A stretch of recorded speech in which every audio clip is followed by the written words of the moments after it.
ഇപ്പോൾ ആൻറ്റിബയോട്ടിക്കുകൾ കൊടുത്താൽ മാറാത്ത ചില രോഗങ്ങളുള്ള പ്രദേശങ്ങളുണ്ട്. ആൻറ്റിബയോട്ടിക് കൊണ്ട് വളരെ നിസ്സാരമായി ചികിത്സിക്കുന്ന രോഗങ്ങൾ ചില പ്രദേശങ്ങളിൽ ചികിത്സിക്കാൻ പറ്റാതെ വരുന്നുണ്ട്. അപ്പോൾ അത് കാരണം ഒരു 12 ലക്ഷത്തോളം ആൾക്കാർ ഒരു വർഷം ലോകത്ത് മരിക്കുന്നുണ്ട് ഈ ആൻറ്റിബയോട്ടിക് റെസിസ്റ്റൻസ് വന്നിട്ട്. വൺ ഹെൽത്ത് എന്ന് പറയുന്നത് വളരെ സിമ്പിളാണ്. നമ്മൾ മനുഷ്യൻ്റെ ആരോഗ്യം മാത്രമല്ല ആരോഗ്യ പ്രശ്നമെന്ന് മനസ്സിലാക്കി മനുഷ്യൻ്റെയും മൃഗങ്ങളുടെയും പ്രകൃതിയുടെ ആരോഗ്യം ഇതെല്ലാം കൂടെ ചേർന്നിട്ടാണ് ആരോഗ്യം. അടുത്ത കാലത്ത് ഇലോൺ മസ്ക് പറഞ്ഞിരുന്നു ഏജിങ് എന്ന് പറയുന്നത് ഒരു കോഡിങ് എററാണ്. അപ്പോൾ നമ്മൾ പ്രായമാകാനുള്ള കാരണം ആ ഒരു DNA കണ്ടെത്തി അത് ആ കോഡ് മാറ്റിയാൽ വയസ്സ് കുറയ്ക്കാൻ പറ്റും, അല്ലെങ്കിൽ ഏജ് ചെയ്യാതെ ആക്കും എന്ന് പുള്ളി ഇങ്ങനെയുള്ള കുറേ കാര്യങ്ങൾ പറയുമല്ലോ. പക്ഷേ അത് കുറച്ച് അതിശയോക്തി ആയിരിക്കാം, അല്ലെങ്കിൽ ചിലപ്പോൾ ഫ്യൂച്ചർ വരുമെന്ന് അറിഞ്ഞില്ല. പക്ഷേ ക്യാൻസർ ട്രീറ്റ്മെൻറ്റിലൊക്കെ ആർട്ടിഫിഷ്യൽ ഇൻ്റലിജൻസ് വളരെ മുന്നോട്ട് പോയിട്ടുണ്ട്. സംസ്ഥാനം ഒരു പൊതുവായ നിലപാടെടുത്ത് അതിനനുസരിച്ചുള്ള കാര്യങ്ങൾ ചെയ്യുന്നില്ല എന്നുള്ള യാഥാർത്ഥ്യമുണ്ട്. ഇവിടെ ടൂറിസം പറയുമ്പോൾ കോവളത്ത് ആൾ വരുന്നില്ലെന്ന് ചോദിക്കും. എൻ്റെ 4-5 വയസ്സിൽ കോവളത്ത് പോകുമ്പോൾ അന്ന് ഇവിടെ സായിപ്പുണ്ട്. നമസ്കാരം, വെൽക്കം ടു ഷെലസ് പോഡ്കാസ്റ്റ്. ഇന്ന് എന്നോടൊപ്പം doctor S Lal. Doctor S ലാലിൻ്റെ 25 വർഷത്തിൽ പുറത്ത് നീണ്ടു നിൽക്കുന്ന WHO പ്രവർത്തനം, പ്രത്യേകിച്ചും ഇൻഫെക്ഷസ് ഡിസീസ്, അതോടൊപ്പം എയ്ഡ്സ് കൺട്രോൾ തുടങ്ങിയ മേഖലകളിൽ 25ഓളം രാജ്യങ്ങളിലുള്ള പ്രവർത്തന പരിചയം, ഇത് നമ്മുടെ നാടിന് എങ്ങനെ ഉപയോഗിക്കാം? പ്രത്യേകിച്ചും ഈ അടുത്ത കാലത്തായിട്ട് നമുക്ക് നിപ്പ, മസ്തിഷ്ക ജ്വരം തുടങ്ങിയ രോഗങ്ങൾ വീണ്ടും കേരളത്തിൽ കാണപ്പെടുന്നുണ്ട്. അപ്പോൾ ഞാൻ ഈ എപ്പിസോഡ് മുഴുവൻ ഷൂട്ട് ചെയ്തതിന് ശേഷം ആണ് ഈ ഇൻട്രോ ഷൂട്ട് ചെയ്യുന്നത്. എൻ്റെ കാരണം എന്തൊക്കെ സംസാരിച്ചു പോയി എന്ന് എല്ലാവർക്കും മനസ്സിലാക്കാൻ വേണ്ടിയിട്ടാണ്. അതായത് ശരിക്കും ഈ ഇൻഫെക്ഷസ് ഡിസീസിനെ പറ്റി മാത്രമല്ല, കേരളത്തിൻ്റെ ഇക്കോണമിയിലേക്ക് നമുക്ക് ഈ ഒരു ഫീൽഡിൽ നിന്നും കോൺട്രിബ്യൂട്ട് ചെയ്യാവുന്ന എന്തൊക്കെ മേഖലകളുണ്ട്, പ്രത്യേകിച്ച് മെഡിക്കൽ ടൂറിസം, അതോടൊപ്പം പുതിയ കാലഘട്ടത്തിനനുസരിച്ച് കരിക്കുലം ചേഞ്ച് മെഡിക്കൽ സ്റ്റുഡൻസിൻ്റെ, കാരണം അത് അത്യാവശ്യമാണ്. ആർട്ടിഫിഷ്യൽ ഇൻ്റലിജൻസും ഡോക്ടേഴ്സും ഒന്നിച്ച് പ്രവർത്തിക്കേണ്ട ഈ കാലഘട്ടത്തിൽ കരിക്കുലത്തിൽ വരുത്തേണ്ട മാറ്റങ്ങൾ, എഫക്റ്റീവായിട്ട് ട്രീറ്റ്മെൻറ്റ് നടത്താൻ വേണ്ടിയിട്ട് ആർട്ടിഫിഷ്യൽ ഇൻ്റലിജൻസിൻ്റെ ഉപയോഗം, ലേറ്റസ്റ്റായിട്ട് ഉപയോഗിക്കുന്ന ടെക്നോളജികൾ, മരുന്ന് കണ്ടുപിടുത്തത്തിലും മറ്റും ആർട്ടിഫിഷ്യൽ ഇൻ്റലിജൻസിൻ്റെ സഹായം തുടങ്ങിയ എല്ലാ മേഖലകളും ഞങ്ങൾ ഇതിൽ കവർ ചെയ്തിട്ടുണ്ട്. അതോടൊപ്പം തന്നെയാണ് നമ്മളെ മെഡിക്കൽ കോളേജുകളുടെ അവസ്ഥ. കാരണം സാധാരണ പാവപ്പെട്ട രോഗികൾക്കും ഉന്നത നിലവാരത്തിലുള്ള ട്രീറ്റ്മെൻറ്റ് ലഭിക്കണം, അതിനുവേണ്ടി നമുക്ക് ചെയ്യാവുന്ന മാർഗ്ഗങ്ങൾ തുടങ്ങി എല്ലാ മേഖലകളും, അതായത് എല്ലാ സെക്ടേഴ്സിൽപ്പെട്ട ആൾക്കാർക്കും വളരെ ഉപകാരമാകുന്ന ഒരു എപ്പിസോഡായിട്ടാണ് നമ്മളിത് ഷൂട്ട് ചെയ്തേക്കുന്നത്. സോ അതുകൊണ്ട് എല്ലാവരും ഇത് പൂർണ്ണമായും കാണുക, ഷെയർ ചെയ്യുക. Thank you. നമുക്ക് എപ്പിസോഡിലേക്ക് കിടക്കാം. Welcome sir, welcome to my podcast. Sir WHO 25 years അല്ലേ? WHO ജോയിൻ ചെയ്തത് 1999 എന്ന് പറഞ്ഞാൽ ഒരു 27 വർഷം മുമ്പാണ്. കുറേ വർഷങ്ങളുണ്ടായിരുന്നു. പിന്നെ ഇപ്പോൾ ഞാൻ WHO ഒരു ആഗോള സമിതിയിൽ അംഗമാണ്, UN കൺസൾട്ടൻ്റാണ്. ഇപ്പോൾ WHO സ്റ്റാഫല്ല, ഞാൻ നേരത്തെ വിട്ടു. സാറ് ഒരു 10-25 രാജ്യങ്ങളിലോളം അതിൻ്റെ ഭാഗമായിട്ട് അല്ലേ വർക്ക് ചെയ്ത് അത്രയും രാജ്യങ്ങൾക്ക് വേണ്ടിയല്ല. ഞാൻ താമസിച്ച് ഇത് ഇന്ത്യ ഉൾപ്പെടെ 5-6 രാജ്യങ്ങളിൽ ജീവിച്ചിട്ടുണ്ട്. ഒരു 4 രാജ്യങ്ങളിൽ റെസിഡൻ്റായിരുന്നു ഇന്ത്യ ഉൾപ്പെടെ. പിന്നെ ചെറിയ കാലഘട്ടത്തിൽ ജീവിച്ച കംബോഡിയ പോലുള്ള രാജ്യങ്ങളുണ്ട്. പിന്നെ സന്ദർശിച്ചത് ഒരു 75-100 ഇടയ്ക്ക് രാജ്യങ്ങൾ വരുമായിരിക്കും ഔദ്യോഗികമായിട്ട് സന്ദർശിച്ചില്ല. അത് ഈ സന്ദർശനത്തിന് വേണ്ടിയിട്ടല്ല, ചില രാജ്യങ്ങളിൽ ചിലപ്പോൾ 10-20 പ്രാവശ്യം പോകേണ്ടി വരുമായിരുന്നു ജോലി സംബന്ധമായിട്ട്. ട്രിവാൻഡ്രം മെഡിക്കൽ കോളേജ് പഠിച്ചു, പിന്നെ പബ്ലിക് ഹെൽത്ത് എന്നൊരു രീതിയിലേക്ക് മാറാനും WHO അതിന് എന്താണ് ഒരു ഇൻസ്പിറേഷനായത്? എൻ്റെ അച്ഛനും അമ്മയും ആരോഗ്യ പ്രവർത്തകരായിരുന്നു. എൻ്റെ കുട്ടിക്കാലത്ത് ഒരു ഹെൽത്ത് ഇൻസ്പെക്ടർമാരായിരുന്നു. പിന്നെ അവർ വേറെ ഉയർന്ന ജോലികളിലേക്ക് പോയി, വക്കീലായിട്ടൊക്കെ പോയി. പക്ഷേ ഞാൻ കണ്ടുവളരുന്ന പൊതുജനാരോഗ്യമാണ്. അച്ഛനും അമ്മയും ഈ ആരോഗ്യവുമായി ബന്ധപ്പെട്ട WHO പോസ്റ്ററുകൾ, WHO സ്റ്റിക്കർ പതിപ്പിച്ച വണ്ടിയിലേക്കാണ് എൻ്റെ കുട്ടിക്കാലത്ത് അവർ വീട്ടിൽ വരുന്നത്. മലമ്പനി നിർമ്മാർജ്ജനം, ഇങ്ങനത്തെ ഒരുപാട് ഇതാണ്. അപ്പോൾ എനിക്ക് സിറ്റിയിലാണ്, ന്യൂക്ലിയർ ഫാമിലിയാണ്, കളിപ്പാട്ടങ്ങളൊന്നും ഇല്ലായിരുന്നു. ഈ സാധനങ്ങളൊക്കെ ആയിരുന്നു കളിപ്പാട്ടങ്ങളും, കേൾക്കുന്ന ഇതായിരുന്നു. അപ്പോൾ അതൊരു മെഡിക്കൽ കോളേജിൽ പോകണമെന്നൊരാഗ്രഹം ഉണ്ടായിരുന്നു. അപ്പോൾ ഈ WHO എന്നെ സ്വാധീനിച്ചിട്ടുണ്ട്. ഈ വണ്ടിയോ സ്റ്റിക്കറോ അല്ല, ഇവർ ചെയ്യുന്ന കാര്യങ്ങൾ എന്താണെന്നുള്ളത്. തിരുവനന്തപുരത്ത് ഒരു ചെറിയ പ്രദേശത്തിരിക്കുമ്പോഴും ആഗോളതലത്തിൽ WHO ചെയ്യുന്ന കാര്യം ഞാൻ കൊച്ചിലെ അച്ഛനമ്മ തന്നെ കേൾക്കുന്നുണ്ടായിരുന്നു. പിന്നെ അപ്പം മെഡിസിന് പോയി കഴിഞ്ഞപ്പോഴും പബ്ലിക് ഹെൽത്തിൽ പോകണമെന്ന് ആഗ്രഹമുണ്ട്. പക്ഷേ മാസ്റ്റർ ഓഫ് പബ്ലിക് ഹെൽത്ത് കോഴ്സന്ന് ഇന്ത്യയിലില്ല. അമേരിക്കയിലോ UK പോയി പഠിക്കണം. അങ്ങനെ പോയി പഠിക്കാനുള്ളൊരു സാമ്പത്തിക സാഹചര്യം ഇല്ലായിരുന്നു. അല്ലെങ്കിൽ വലിയ കടമൊക്കെ എടുത്ത് പോകണം. അപ്പോൾ അങ്ങനെ നിൽക്കുമ്പോൾ ഞാൻ MBBS പാസ്സായ 90-ലാണ്. 97 ആയപ്പോഴത്തേക്ക് ഇന്ത്യയിൽ ആദ്യമായിട്ട് master of public health course MPH course തിരുവനന്തപുരത്താണ് തുടങ്ങുന്നത്, ശ്രീചിത്രയിൽ അച്യുതമേനോൻ സെൻറ്ററിൽ. അപ്പം അങ്ങനെ ഭാഗ്യമുണ്ടായി. അപ്പോൾ ഞാനതുകൊണ്ടാണ് ഞാൻ പലപ്പോഴും നമ്മുടെ കഴിവിനേക്കാൾ നമ്മളെ സഹായിക്കുന്നത് നമ്മൾ പ്രതീക്ഷിക്കാതെ ഉണ്ടാകുന്ന ചില സംഭവങ്ങളാണ്. അപ്പോൾ ശ്രീചിത്രയിൽ master of public health course തുടങ്ങിയപ്പോൾ എനിക്ക് അഡ്മിഷൻ കിട്ടി. അത് കഴിഞ്ഞ് പാസ്സായി കഴിഞ്ഞൊരു വർഷത്തിനകത്ത് WHO കിട്ടി. അപ്പോൾ അങ്ങനെ WHO എൻട്രി ചെയ്യുന്ന അങ്ങനെയാണ്. അങ്ങനെ WHO ക്ഷയരോഗ അന്ന് നിയന്ത്രണ പരിപാടി എന്നാണ് പറയുന്നത്. അപ്പോൾ ഇന്ത്യയിലാണ് ലോകത്ത് ഏറ്റവും കൂടുതൽ ക്ഷയരോഗം ഇന്നും. ലോകത്ത് ഒരു വർഷം ഉണ്ടാകുന്ന ക്ഷയരോഗത്തിൻ്റെ 1 കോടിയിലധികം ക്ഷയരോഗികൾ ഒരു വർഷം ലോകത്ത് ഇപ്പോഴും ഉണ്ടാകണം. ഒരു വർഷം അതിൽ 26 ലക്ഷം, 25% ഇന്ത്യയിലാണ്. അപ്പോൾ ഇന്ത്യ ഇപ്പോഴും ക്ഷയരോഗം കാരണം ബുദ്ധിമുട്ടുന്ന രാജ്യമാണ്. അപ്പോൾ അന്ന് കൈവിട്ടു പോയൊരു കാലത്താണ് WHO വലിയ ഉത്തരവാദിത്വം ഏറ്റെടുക്കുന്നത്. അപ്പോൾ അത് ദേശീയ തലത്തിൽ ചെയ്ത ഒരു അമേരിക്കൻ സായിപ്പാണ്, തോമസ് ഫ്രീഡൻ എന്ന് പറഞ്ഞ ഒരാൾ. പിന്നെ ന്യൂയോർക്ക് ഹെൽത്ത് കമ്മീഷണറായിട്ടും CDC ഡയറക്ടറായിട്ട് പോയ ആളാണ്. അപ്പോൾ അദ്ദേഹം ഒരു ടീമിന് ഇന്ത്യയിലെടുത്തു ആദ്യമായിട്ട്, ഒരു 16 പേരെ. അപ്പോൾ സൗത്ത് ഇന്ത്യയിൽ നിന്ന് പെട്ട ഒരാൾ ഞാനാണ്. അപ്പോൾ 16 പേരിൽ ഒരാളായിട്ട് തുടങ്ങി. അതാണ് അങ്ങനെ WHO തുടങ്ങുന്നത് അങ്ങനെയാണ്. അപ്പോൾ എനിക്ക് സൗത്ത് ഇന്ത്യ ആയിരുന്നു, കേരളം, സൗത്ത് തമിഴ്നാട്, ലക്ഷദ്വീപം. അതാണ് എൻ്റെ തുടക്കം 99-ൽ. WHO എന്തൊക്കെ പ്രോജക്റ്റുകളാണ് പ്രധാനമായിട്ട്? ഞാൻ ആദ്യം കിട്ടിയത് ക്ഷയരോഗത്തിലാണ്. ക്ഷയരോഗ നിയന്ത്രണ പരിപാടിയിൽ ഇന്ത്യ ഗവൺമെൻറ്റിനെ പിന്തുണയ്ക്കാൻ, പിന്നെ സംസ്ഥാന ഗവൺമെൻറ്റുകളെ. കുറച്ച് HIV വർക്കൊക്കെ ഉണ്ടായിരുന്നു. ഒരു 4 വർഷം ഇവിടെ സൗത്ത് ഇന്ത്യയിൽ വർക്ക് ചെയ്യുമ്പോൾ ഒരു ദേശീയ ഓഫീസറെ തിരഞ്ഞെടുത്തു. അത് ഈ ക്ഷയരോഗ രംഗത്ത് സ്വകാര്യ മേഖലയുടെ പങ്കാളിത്തത്തിന് വേണ്ടിയിട്ട്. അത് ഞാനിവിടെ ചെയ്ത പൈലറ്റ് പ്രോജക്റ്റുകൾ പ്രശസ്തമാകുകയും അന്തർദേശീയ തലത്തിൽ പ്രശസ്തമായപ്പോൾ എന്തുകൊണ്ട് ലാലിനെ നമുക്ക് WHO ഡൽഹി കൊണ്ടുവന്നിട്ട് ഇന്ത്യ മുഴുവൻ വ്യാപിപ്പിക്കാമല്ലോ എന്നുള്ള രീതിയിൽ WHO ആലോചിച്ചു. സെലക്ഷൻ പ്രോസസ്സ് ഉണ്ടായിരുന്നു, എനിക്ക് കിട്ടി. അങ്ങനെ 4 വർഷം ഡൽഹിയിൽ ദേശീയ ഓഫീസറായിരുന്നു. ക്ഷയരോഗത്തിൽ തന്നെയാണ്. പിന്നെ കുറച്ച് HIV അതൊക്കെ വരുമായിരുന്നു. അങ്ങനെ 4 വർഷം ഡൽഹി ജോലി ചെയ്യുമ്പോൾ ഈസ്റ്റ് തിമോർ എന്നൊരു രാജ്യം, അതൊരു പുതിയ രാജ്യമായിരുന്നു. എന്ന് പറഞ്ഞാൽ 10-200 വർഷം പോർച്ചുഗീസ് ഭരിച്ചിട്ട് പിന്നെ ഒരു 10-20 വർഷം ഇന്തോനേഷ്യ കയ്യേറി ഭരിച്ചിട്ട് സ്വതന്ത്രമായ രാജ്യം. UN ആയിരുന്നു അവിടുത്തെ കാര്യങ്ങളൊക്കെ നടത്തുന്നത്. അപ്പോൾ അവിടെ ക്ഷയരോഗവും HIV മലമ്പിനെയൊക്കെ വ്യാപിക്കുന്നുണ്ട്. അവിടെ WHO ഇൻ്റർനാഷണൽ ഓഫീസേഴ്സിന് വേണമായിരുന്നു. ക്ഷയരോഗം HIV എനിക്ക് പരിചയമുള്ളതുകൊണ്ട് അതൊരു സെലക്ഷൻ പ്രോസസ് ഉണ്ടായിരുന്നു, എനിക്കത് കിട്ടി. അപ്പോൾ 2007 കിഴക്കൻ തിമോറിലേക്ക് പോയി. അവിടെ ജോലി ചെയ്യുമ്പോൾ ഗ്ലോബൽ ഫണ്ട് എന്നൊരു പ്രസ്ഥാനമുണ്ട്. അന്ന് WHO ഭാഗമായിരുന്നു. പിന്നെ അത് പുറത്തു വന്നു. അപ്പോൾ ലോകരാജ്യങ്ങളെ ആരോഗ്യ പ്രശ്നങ്ങൾക്ക് വേണ്ടി ഫണ്ട് ചെയ്യുന്ന കോഫി അന്നാൻ ഉണ്ടാക്കി UN ഒരു വലിയ പ്രസ്ഥാനമാണ് അന്ന്. അപ്പോൾ അതിൻ്റെ ഉദ്യോഗസ്ഥനായിട്ട് സെലക്ഷൻ കിട്ടിയപ്പോൾ ഞാൻ ജനീവയ്ക്ക് പോയി. ജനീവയിലൊരു 4-5 വർഷത്തോളം ആയപ്പോഴത്തേക്ക് അമേരിക്കയിൽ പാത്ത് എന്നൊരു ഇൻ്റർനാഷണൽ ഓർഗനൈസേഷൻ, WHO പാർട്ട്ണറാണ്, വലിയ ഓർഗനൈസേഷനാണ്. അതിൻ്റെ ക്ഷയരോഗ വിഭാഗം ആഗോള ഡയറക്ടറായിട്ട് വാഷിങ്ടൺ DC ബേസ് അമേരിക്കയ്ക്ക് പോയി. അതിൽ 5-6 വർഷം ആയപ്പോഴത്തേക്ക് ഫാമിലി ഹെൽത്ത് ഇൻ്റർനാഷണൽ, അതാണ് ഏറ്റവും വലിയ പ്രസ്ഥാനം, ഈ നോൺ ഗവൺമെൻറ്റൽ പ്രസ്ഥാനം, അതിൻ്റെ ഇൻഫെക്ഷ്യസ് ഡിസീസസ് ഡയറക്ടറായിട്ട് എനിക്ക് കിട്ടി. അപ്പോൾ അതിലിരിക്കുമ്പോഴാണ് 1-2 വർഷം കഴിയുമ്പോൾ ഇവിടെ അച്ഛന് അനിയത്തിൻ്റെ ഇടയിൽ മരിച്ചു പോയിരുന്നു. അമ്മ ഒറ്റയ്ക്കായി. അമ്മ രോഗങ്ങൾ വരാൻ തുടങ്ങി. അപ്പോൾ അമ്മയെ നോക്കാനായിട്ട് ജോലി വിട്ടിട്ട് അമ്മ 2 വർഷം ജീവിച്ചിരിക്കുമെന്ന് ഞാൻ പ്രതീക്ഷിച്ചു. 1.5 വർഷം ജീവിച്ചു. ഇവിടെ വന്നപ്പോഴാണ്, പക്ഷേ ഇവിടെ വന്നിട്ട് ഞാൻ ജോലി ചെയ്യായിരുന്നു. ഇവിടെ വന്നിട്ട് ഈ Wadhwani institute of digital public health എന്ന് പറഞ്ഞിട്ട് അമേരിക്കൻ ഓർഗനൈസേഷനാണ്. അതിൻ്റെ ആദ്യത്തെ ഡയറക്ടർ ഞാനായിരുന്നു. പിന്നെ ഇന്ത്യ ഗവൺമെൻറ്റുമായിട്ടുള്ള ചില MOU സൈൻ ചെയ്യാൻ പറ്റാത്ത നിർത്തിയപ്പോൾ ഞാനത് വിടുകയായിരുന്നു. ഇപ്പോൾ ഞാൻ 2 വർഷത്തിലധികമായിട്ട് റിയാക്ട് എന്ന് പറയുന്ന ഒരു അന്തർദേശീയ പ്രസ്ഥാനമുണ്ട്. അതിൻ്റെ ഏഷ്യ പസഫിക് ഡയറക്ടറാണ്. റിയാക്ട് പ്രധാനമായിട്ട് ആൻറ്റിബയോട്ടിക് റെസിസ്റ്റൻസ് എന്ന് പറയുന്ന ഒരു വലിയൊരു സൈലൻ്റ് ആയിട്ടുള്ളൊരു പാൻഡമിക് നമ്മൾ പറയും, ഒരു മഹാമാരി. നമ്മൾ അതിനെപ്പറ്റി വൺ ഹെൽത്ത് അപ്രോച്ച് ഇതിനകത്തുണ്ട്. വൺ ഹെൽത്ത് അപ്രോച്ച് എന്ന് പറഞ്ഞാൽ ഈ ആൻറ്റിബയോട്ടിക്കുകൾ നമ്മൾ അമിതമായിട്ടോ അനാവശ്യമായിട്ടോ ഉപയോഗിച്ച് കഴിഞ്ഞാൽ നമുക്ക് ആൻറ്റിബയോട്ടിക് ഉപയോഗിക്കുന്നത് നമ്മളെ അണുബാധ ഉണ്ടാക്കുന്ന ബാക്ടീരിയ കൊല്ലാനായിട്ടാണ്. അപ്പോൾ നമ്മൾ പാമ്പിനെ പെൻസിലെടുത്ത് അടിച്ച കണക്കാണ് ആൻറ്റിബയോട്ടിക് അതിനെ കൊല്ലാൻ വേണ്ടിയുള്ള ഡോസിൽ കൊടുത്തില്ലെങ്കിൽ ബാക്ടീരിയ ചാകില്ല.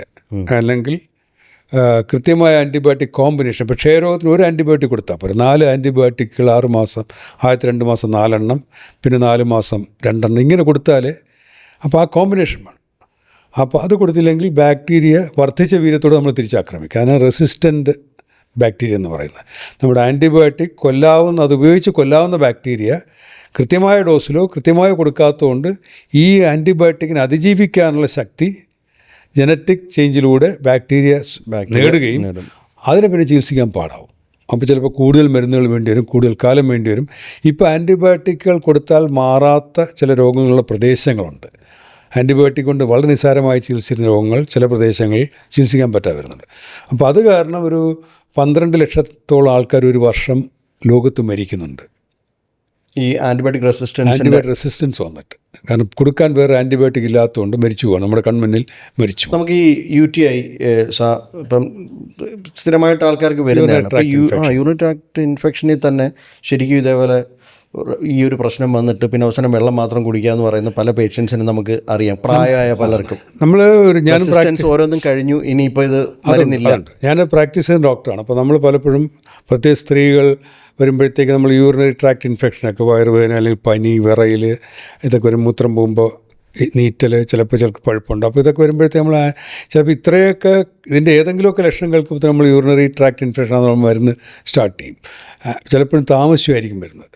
അപ്പോൾ ശരിക്കും യഥാർത്ഥത്തിൽ മൂത്രം കൾച്ചർ സെൻസിറ്റിവിറ്റി പരിശോധന എന്ന് പറഞ്ഞാൽ ഏത് രോഗാണുവാണ് മൂത്രത്തിൽ വളരുന്നത്, അതിനെതിരെ ഏത് ആൻറ്റിബയോട്ടിക് പ്രവർത്തിക്കും, ഇതൊക്കെ പരിശോധിച്ച് 1-2 ദിവസം എടുക്കും. അപ്പോൾ നമ്മൾ രോഗി വളരെ ആവശ്യമില്ലായിരിക്കും, അപ്പോൾ നമ്മൾ ആൻറ്റിബയോട്ടിക് കൊടുക്കും. ഇതും അല്ലാതെ ബ്ലൈൻഡായിട്ട് കൊടുക്കേണ്ടി വരും പലപ്പോഴും. ഇത് മാത്രമല്ല, പലപ്പോഴും വന്ന് സ്ത്രീകൾ വയറുവേദന എന്നോ ചിലപ്പോൾ ഭക്ഷണത്തിൻ്റെ കൊണ്ടോ അല്ലെങ്കിൽ മൂത്രത്തിൻ്റെ ഈ കോൺസെൻട്രേഷൻ കൊണ്ടോ ഒക്കെ ചില പിരിച്ചിലൊക്കെ വരും. പക്ഷേ ഇത് കേൾക്കുമ്പോൾ പെട്ടെന്ന് ആൻറ്റിബയോട്ടിക് എഴുതാം. ഡോക്ടർമാർക്കും ടെൻഡൻസി ഉണ്ട് ആൻറ്റിബയോട്ടിക് വേണമെന്ന് നാട്ടുകാരും പറയും. ജനങ്ങൾ വിചാരിക്കുന്നത് ഒറ്റമൂലിയാണ്, എല്ലാ പ്രശ്നവും ആൻറ്റിബയോട്ടിക്കിൽ പരിഹരിക്കാമെന്ന് വിചാരിക്കും. ഇപ്പോഴും വൈറസിനെ കൊല്ലാൻ ആൻറ്റിബയോട്ടിക്കിന് പറ്റുമെന്ന് വിചാരിക്കുന്നവരാണ് ഒരുപാട് പേരാണ്. അപ്പോൾ ഇത് മാത്രമല്ല, ഞാൻ എഴുതിയില്ലെങ്കിൽ മറ്റേ ഡോക്ടർ എഴുതിയിട്ട് അസുഖം മാറിയാൽ അപ്പോൾ ആൻറ്റിബയോട്ടിക് എഴുതണം. ഇത് ബാക്ടീരിയ നമ്മുടെ ഇമ്മ്യൂണിറ്റി കുറയുന്ന സമയത്ത് അതിനല്ലേ എഴുതുന്നത്. അത് മറ്റൊരു വിഷയമാണ്. ഇപ്പോൾ നമ്മുടെ വൈറൽ പനി ഉണ്ടാക്കുന്നത് വളരെ വൈറൽ പനിയാണ്. കോവിഡ് ഒരു വൈറൽ പനിയാണ്. അപ്പോൾ ഇന്ത്യ മുഴുവൻ നാട്ടുകാരെല്ലാവരും ഈ ആൻറ്റിബയോട്ടിക് മരുന്നുകളുടെ പേരും മനസ്സിലായിട്ട് വാങ്ങിച്ച് കഴിക്കുമായിരുന്നു. പനിയുടെ മരുന്ന് കഴിക്കായിരുന്നു. അപ്പോൾ അത് രീതിയിലും അത് ന്യായീകരിക്കാവുന്നതല്ല. കാരണം നമ്മൾ വ്യാപകമായി പ്രചരിപ്പിച്ചു ഇത് വൈറസ് രോഗമാണ്, ഇതിനെതിരെ ഒരു ആൻറ്റിബയോട്ടിക്കും വർക്ക് ചെയ്യില്ല. അപ്പോൾ പക്ഷേ അങ്ങനെയല്ല. അപ്പോൾ ചിലപ്പോൾ പറ്റാറുണ്ട്. ഇപ്പോൾ വൈറസ് രോഗമുള്ള ഒരാൾക്ക് നമ്മുടെ പ്രതിരോധ കുറവുണ്ടോ, അപ്പോൾ ഏതെങ്കിലും മറ്റ് ബാക്ടീരിയയും കൂടെ കയറി സൂപ്പർ ആഡ് ഇൻഫെക്ഷൻ എന്ന് പറയും, ബാക്ടീരിയയും കൂടെ കയറിയതിനകത്ത് പെടാം. നമ്മൾ ഇൻഫെക്റ്റഡ് ആവും. ആ സമയത്ത് ബാക്ടീരിയക്കില്ല. അപ്പോൾ ചിലർക്ക് ജലദോഷത്തിൽ തുടങ്ങി ചിലപ്പോൾ വൈറസ് ആയിരിക്കും, കുറച്ച് കഴിയുമ്പോൾ അപ്പോൾ കഫം മഞ്ഞേറും, ചുമയ്ക്കുമ്പോൾ മഞ്ഞേറും എന്നൊക്കെ പറയാം. അന്നേരം ചിലപ്പോൾ ആൻറ്റിബയോട്ടിക് വേണ്ടി വരും.